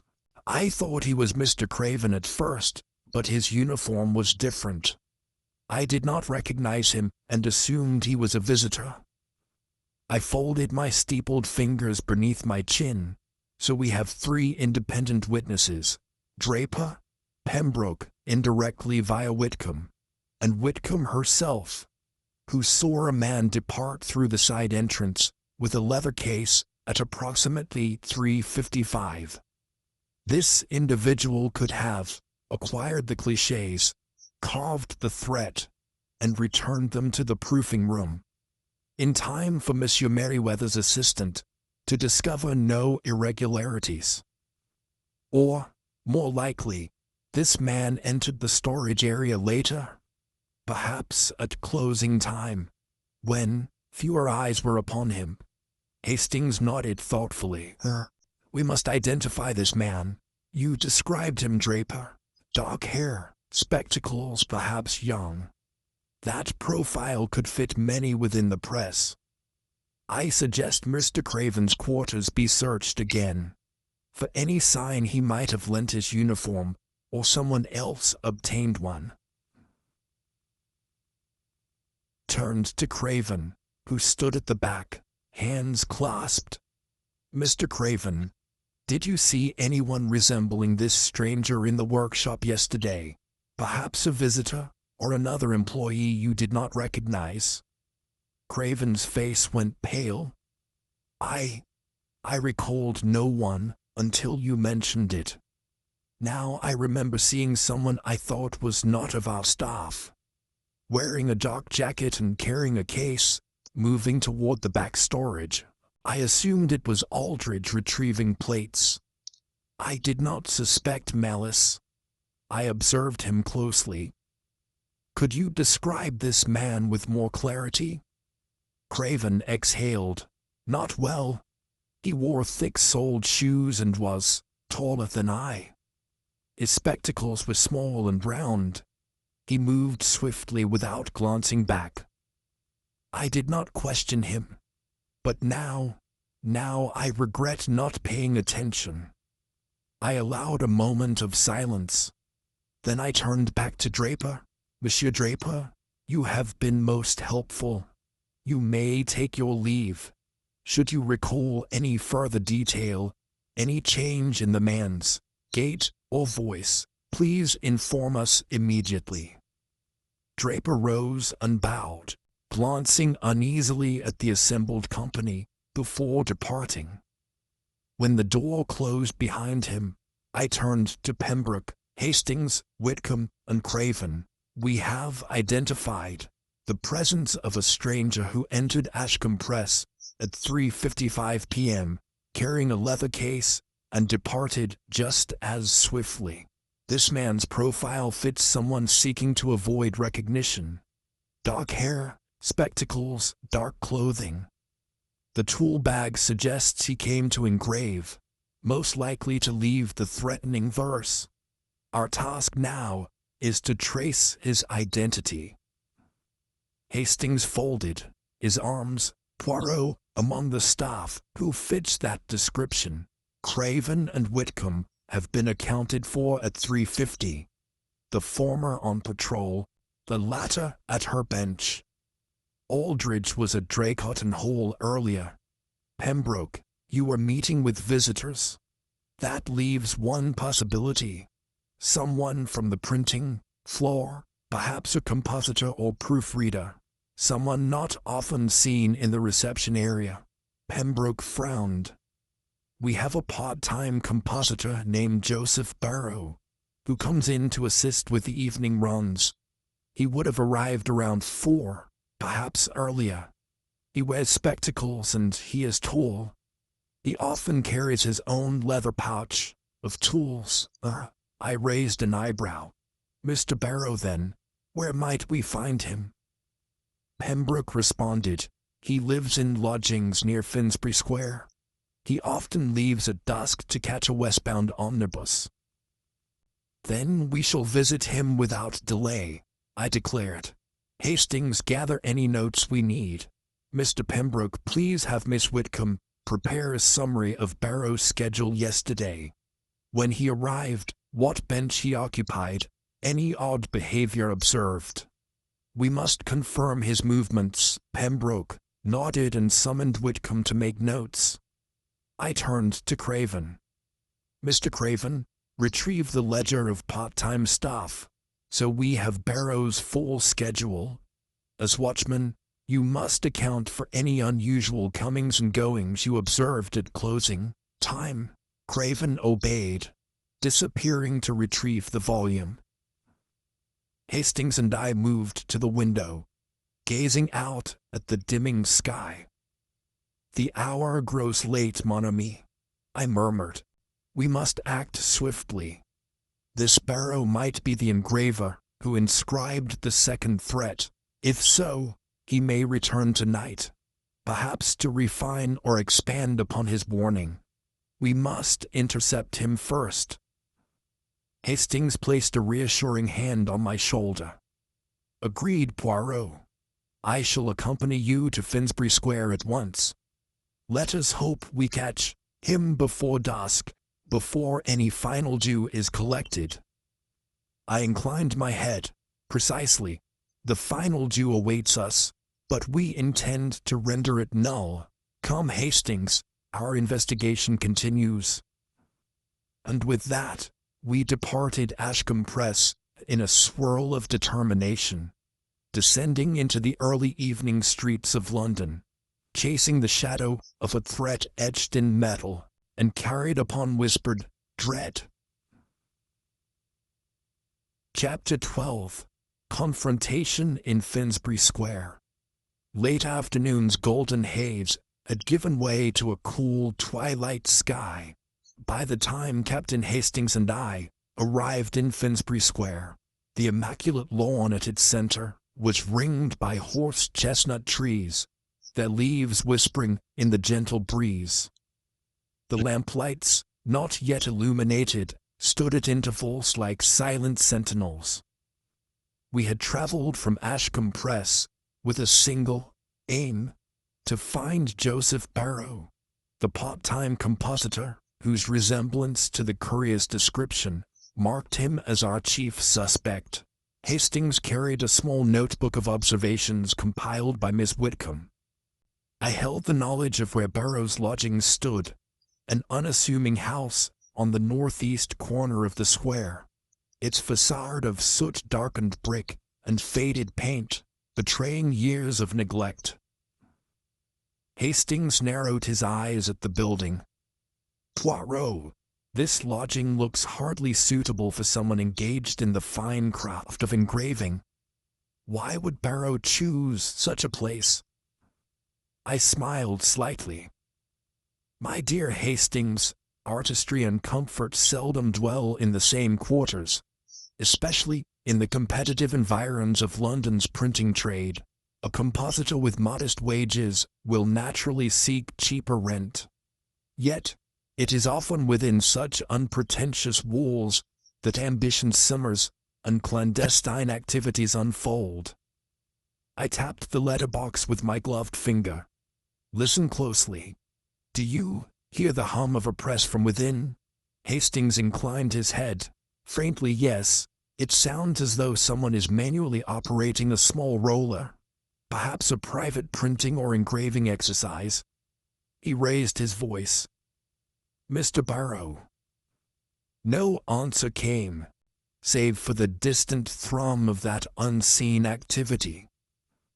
I leaned forward and gently knocked again, more insistently this time. After a moment, the sound of hurried footsteps approached from within. The key turned in the lock, and the door swung open to reveal a tall young man, his dark hair disheveled, round spectacles perched upon his nose. He wore a smudged waistcoat and carried a slender metal ruler in one hand. A visage of nervous energy. Mr. Poirot? I inquired in a calm but compelling tone. The man's face drained of color when our gazes met. He shifted his weight from one foot to the other, as though measuring his escape routes. Yes, yes. His voice betrayed apprehension. What do you want? I inclined my head. I am Hercule Poirot, and this is Captain Hastings. We wish to speak with you regarding the copper clichés delivered to Ashcombe Press yesterday. May we enter?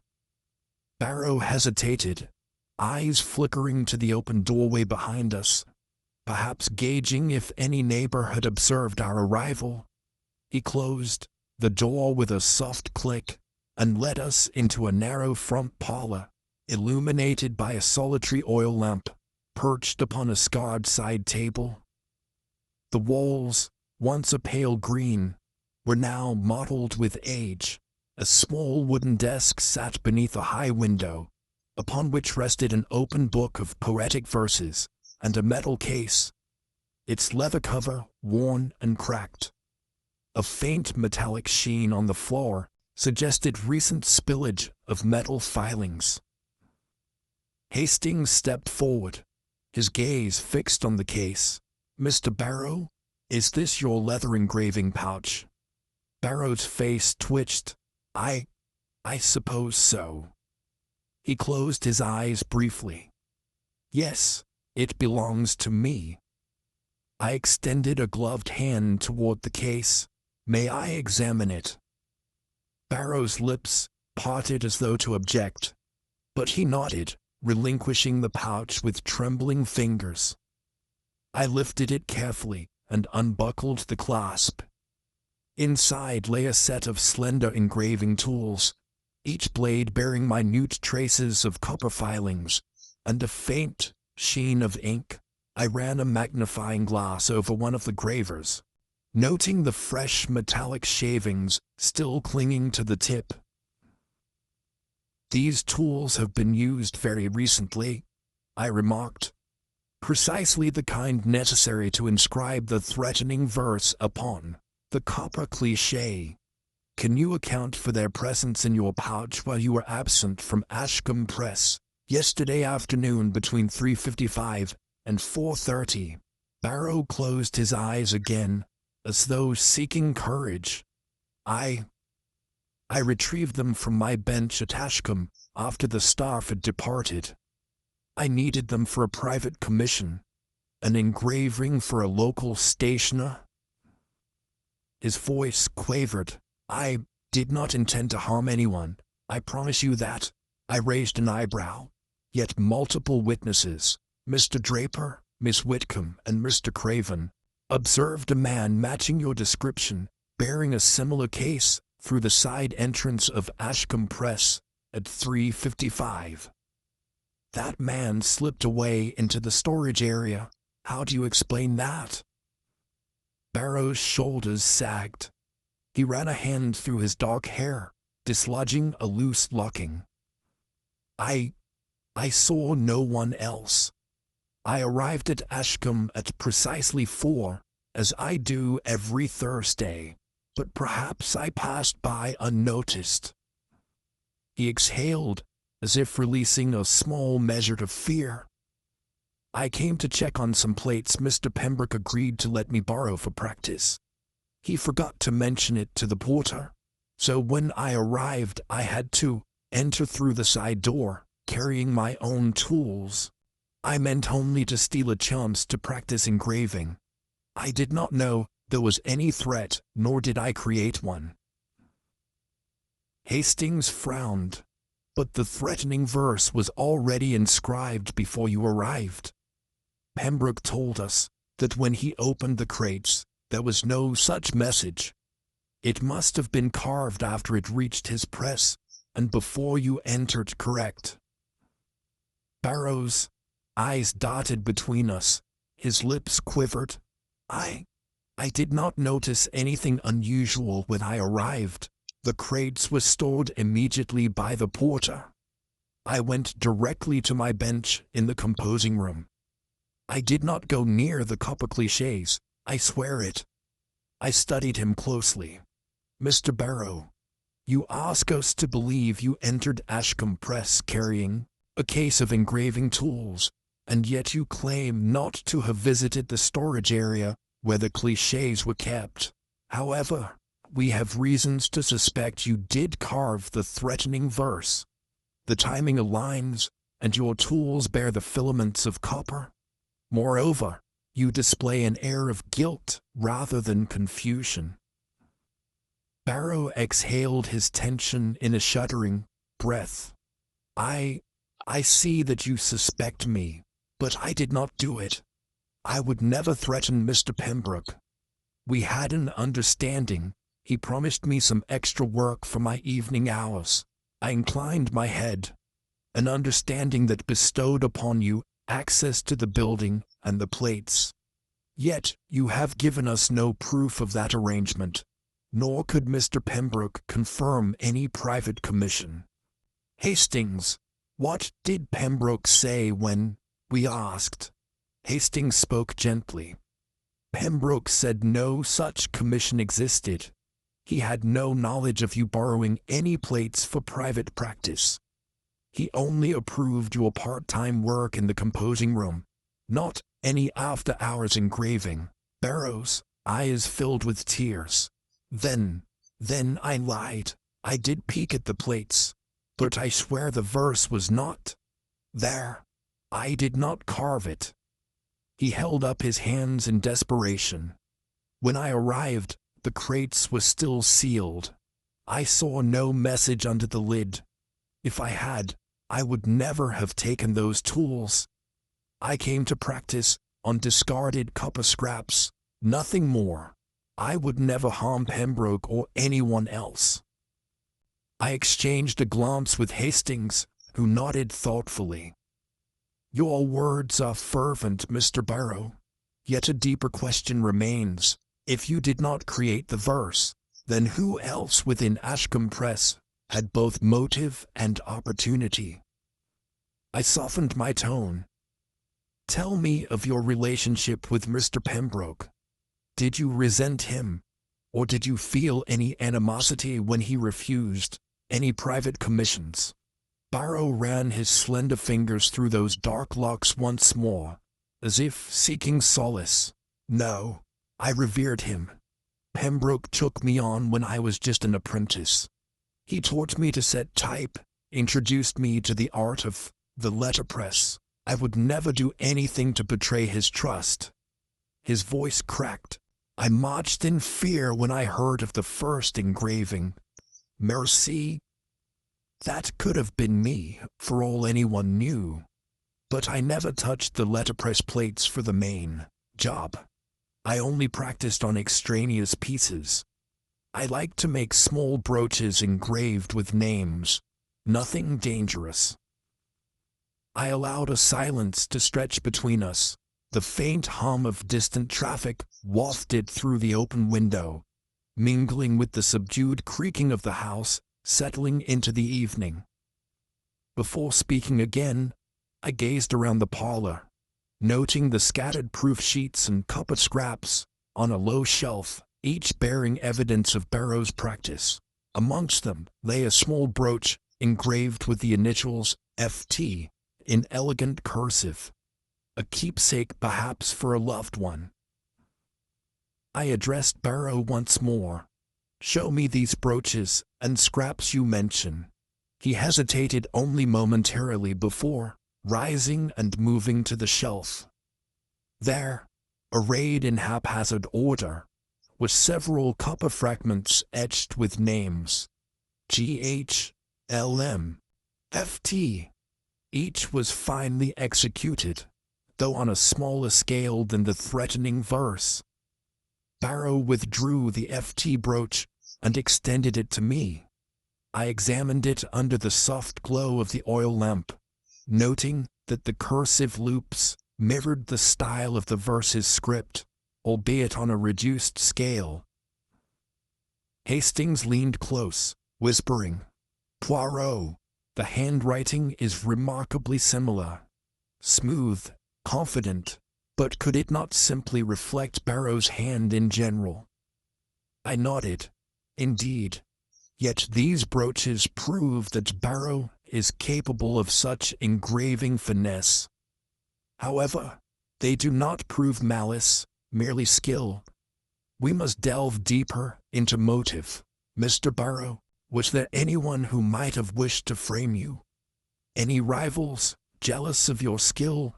Or any party who might benefit from diverting suspicion onto you?"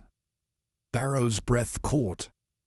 I had a rival, Anthony Fenton, another part-time compositor. He and I competed for the same hours. He is quick to anger and often scowls when I receive praise. We had an altercation last week regarding a misplaced galley. But I never thought he would go so far as to frame me. I raised an eyebrow. "Anthony Fenton, where might we find him?" Barrow glanced toward the window. "He lives on a nearby street, just off Jerningham Road. I can give you directions. But he's out this evening working for a small local printer. Likely not back before late." I exchanged a look with Hastings. "Then it is clear what we must do. You will remain here until we return with Mr. Fenton." I folded my hands. "Mr. Barrow, your story will be tested. If you have spoken truth, you will see your name cleared. If not, the full weight of evidence will be brought to bear. We shall return presently with one of your acquaintances. Do not attempt to flee." Barrow's shoulders slumped, yet relief flickered in his eyes. "I will not go anywhere," he said. "I want to clear my name." With that, Hastings and I departed, leaving Barrow surrounded by his modest implements and the muted glow of the lamp. I locked the parlor door behind me and proceeded with Hastings down the lamplit thoroughfare toward Jerningham Road. In the fading light, the city's pulse quickened as evening callers emerged from offices and tradesmen shuttered their windows. Our path now led to Anthony Fenton, a chap whose envy might have driven him to exploit Barrow's skills to orchestrate a cruel deception. As we turned a corner, Hastings murmured, "Poirot, I confess I feel both pity for Barrow and apprehension for what we may discover. If Fenton proves to be innocent, Barrow's fate may hang in the balance." I placed a reassuring hand on Hastings's arm. "Fear not, Hastings. The truth, like a well-set type, will align perfectly in the end. We shall use logic, observation, and our little gray cells to untangle this web. Come, let us find Mr. Fenton, and determine whether he or another was the true author of that menacing verse." And so, under an indigo sky that shimmered with the first hints of starlight, we hastened onward toward Jerningham Road, resolved to unveil the final link in the chain of engravings, and to ensure that justice, rather than fear, presided over Ashcombe Press at last. Chapter 13. The Rival's Revelation. The street lamps had flickered to life by the time Captain Hastings and I reached Jerningham Road, a narrow thoroughfare lined with modest row houses and small print shops. The evening air was cool, tinged with the distant clatter of a horse-drawn omnibus rattling over cobblestones. Hastings consulted his pocket watch. "It is nearly 7, he observed.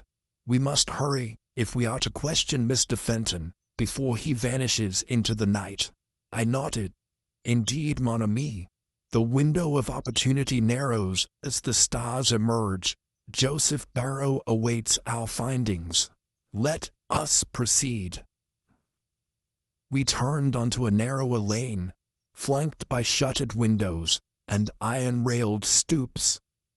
At the far end stood a low brick building bearing a faded sign, "Fenton's Printing and Engraving, Eston, 1884. A single gas lamp cast a pool of yellow light across the doorstep. Hastings knocked firmly, and we listened to footsteps echoing through the empty corridor beyond. The door opened, revealing Anthony Fenton himself. He was a lean man in his late 20s, with a pale complexion and restless gray eyes framed by the same round spectacles described by Draper. He wore a threadbare frock coat and carried a small portfolio under one arm. His hair was slicked back, and he bore a faint bruise above his right eyebrow. When he saw us, his expression tightened, as though expecting trouble. "Good evening, Mr. Fenton," I began, stepping forward with deliberate courtesy. "I am Hercule Poirot, and this is Captain Hastings. We wish to speak with you regarding yesterday's events at Ashcombe Press. May we come in?" Fenton hesitated, then stepped aside. "I suppose I have nothing to hide. Please enter."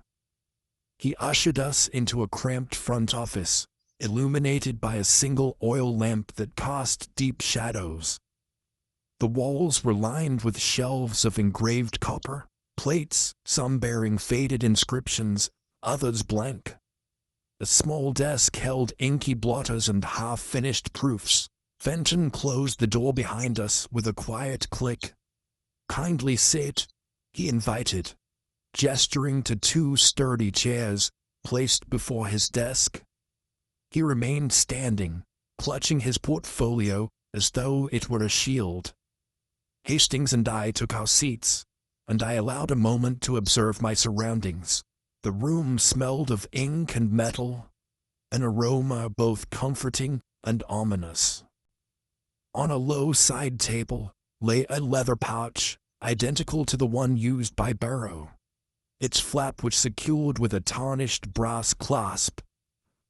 I fixed Fenton with a steady gaze. "Mr. Fenton, as you know, last evening a man matching your description was seen at Ashcombe Press carrying a leather case.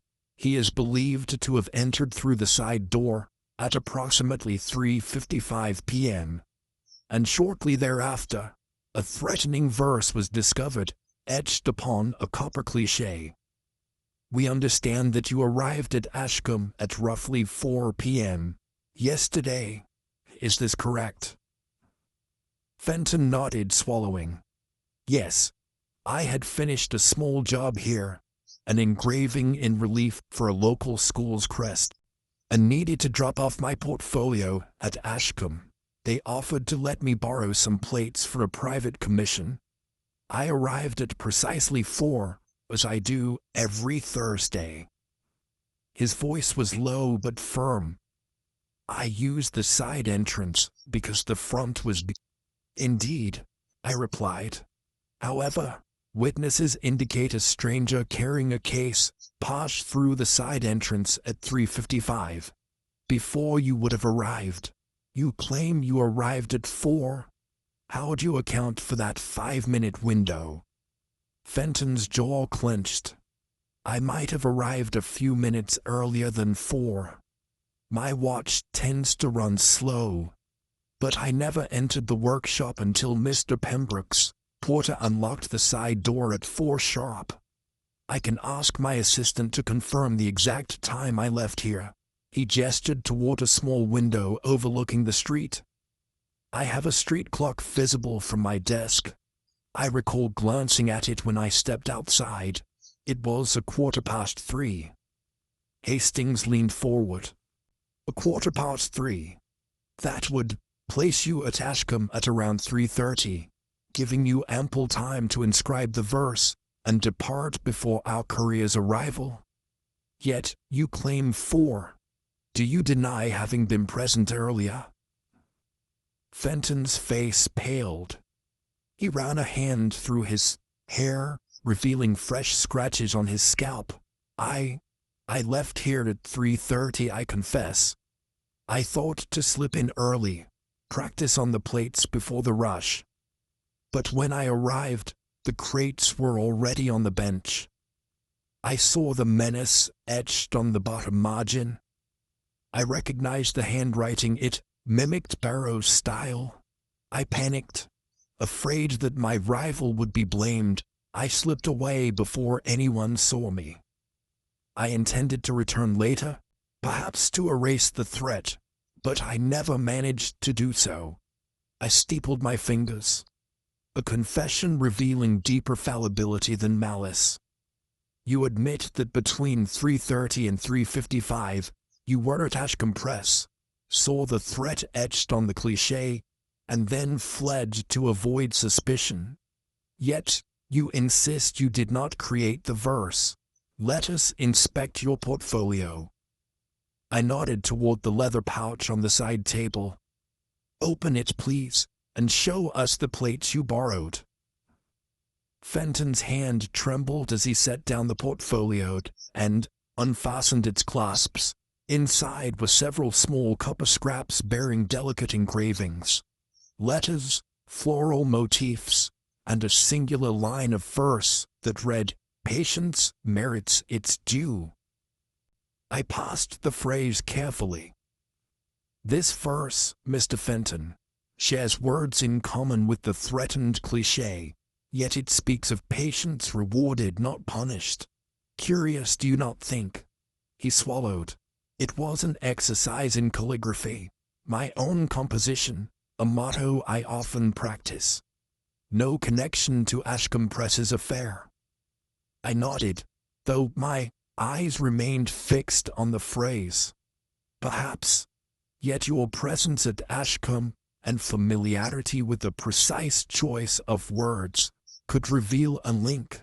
Tell me, why did you select patience merits its due? Are you known to favor that line? Fenton hesitated.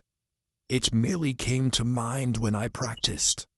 I often use short phrases to hone my technique. Hastings interjected gently. Mr. Fenton, have you had disagreements with Joseph Barrow? His alibi has been questioned, and you two share the same bench. Is there an animus between you sufficient to motivate framing him?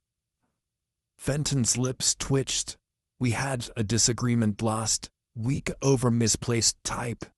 He accused me of ruining his proofs. I may have sworn at him in anger, but I never sought to harm him. Framing him would be foolish. I value my position here, and he is a friend as much as a rival. I observed him, the strained honesty in his eyes, the defensive set of his shoulders. Then why depart hastily upon seeing the threatening verse? Why not alert Mr. Pembroke at once? His voice cracked. I feared that if I reported it, I would be blamed, since I had entered surreptitiously. I thought better to leave and let Monsieur Poirot and your team discover it. I intended to speak to Mr. Pembroke later, under the guise of finding the culprit. But I could not bring myself to appear until this moment. I leaned forward, studying him intently. Very well. You admit to having been present at Ashcombe after witnessing the threat, but did not create it. We must examine your hands. I indicated his slender fingers. Were you holding engraving tools at that time? He hesitated, then flexed his fingers, revealing a faint smudge of metal dust beneath his fingernails. I carry these tools constantly, but I swear I did not use them on that plate. I used them only on the scraps in my portfolio afterward, when I realized what had happened.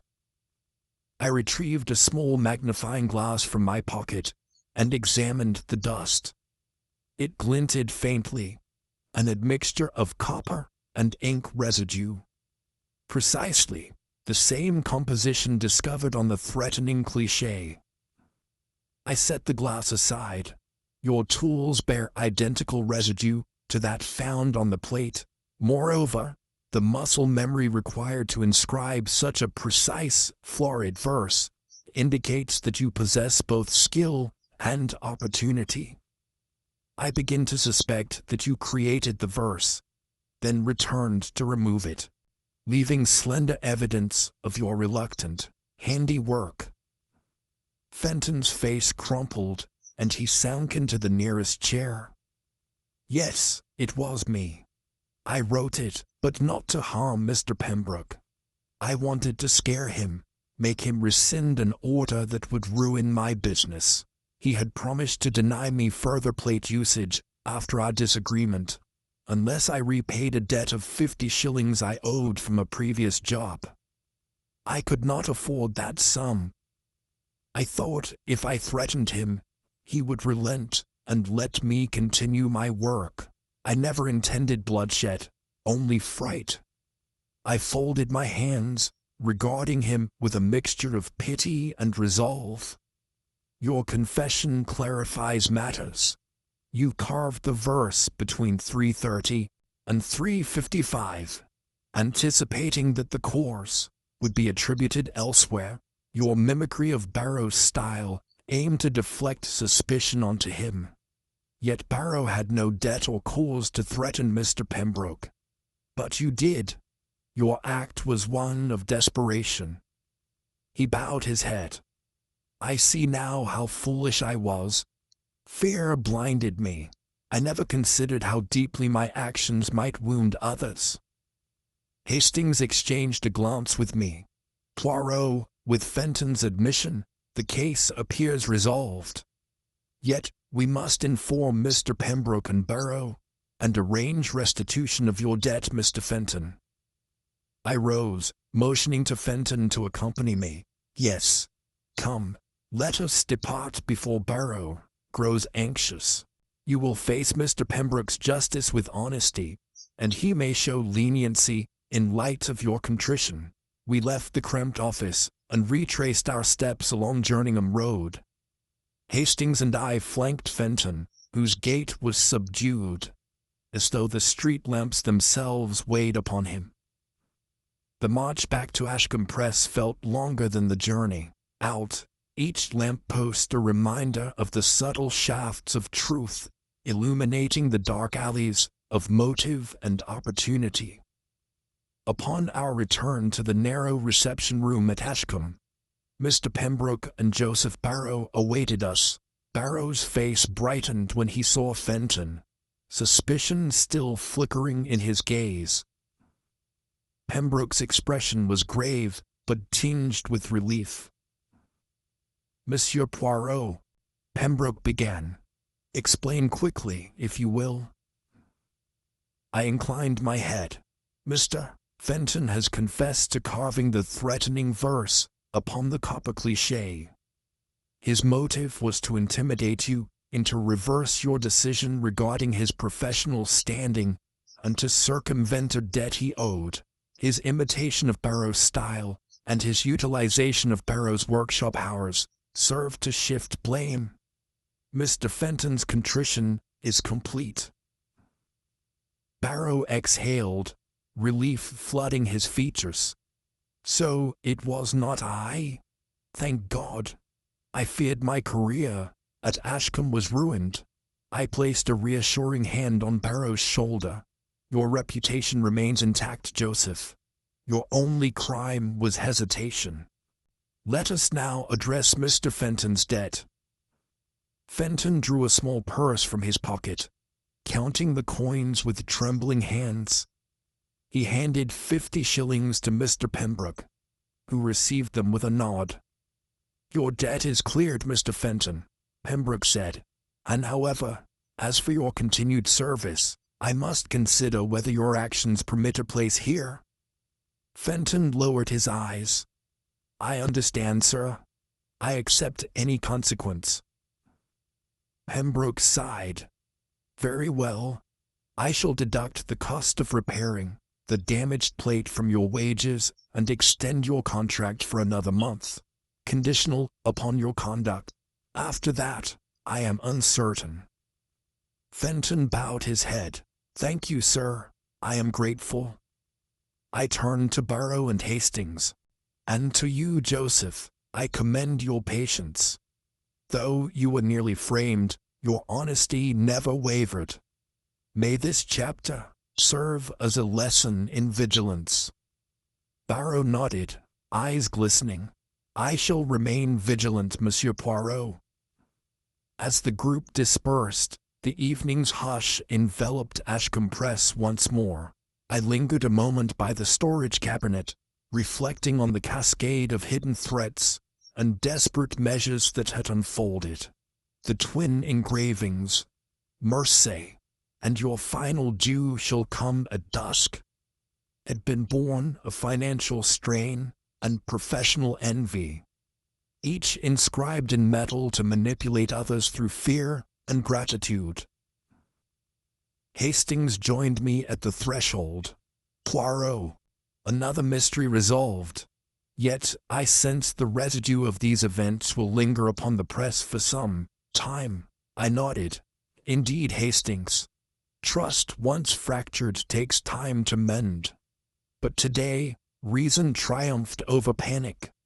The engravings, though etched in metal, were rendered powerless by our pursuit of truth. Now, as the presses rest for the night, may the ink on tomorrow's sheets bear words of sincerity rather than intimidation.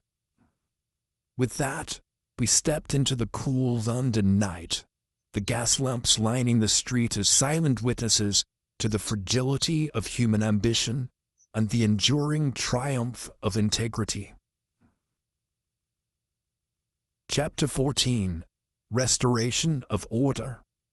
The morning following Mr. Fenton's confession brought with it a renewed sense of calm to Ashcombe Press.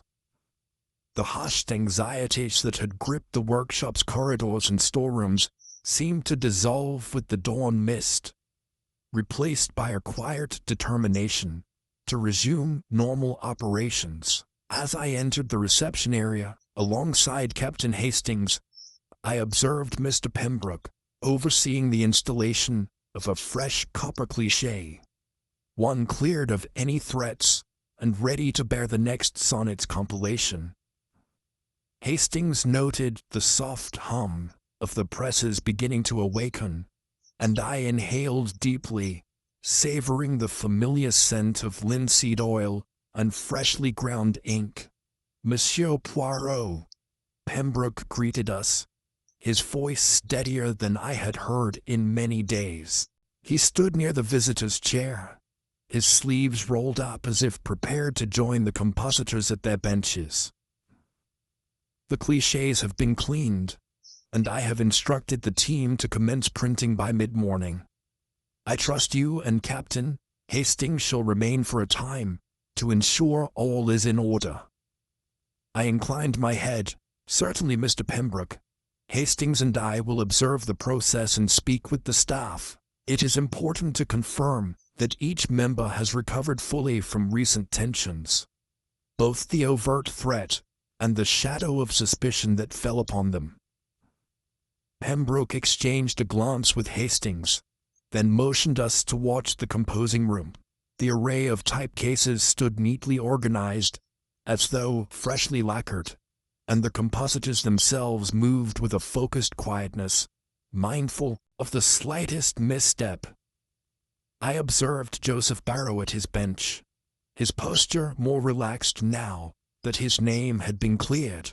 He arranged a line of type, eyes bright, though a faint pallor still lingered beneath his cheeks.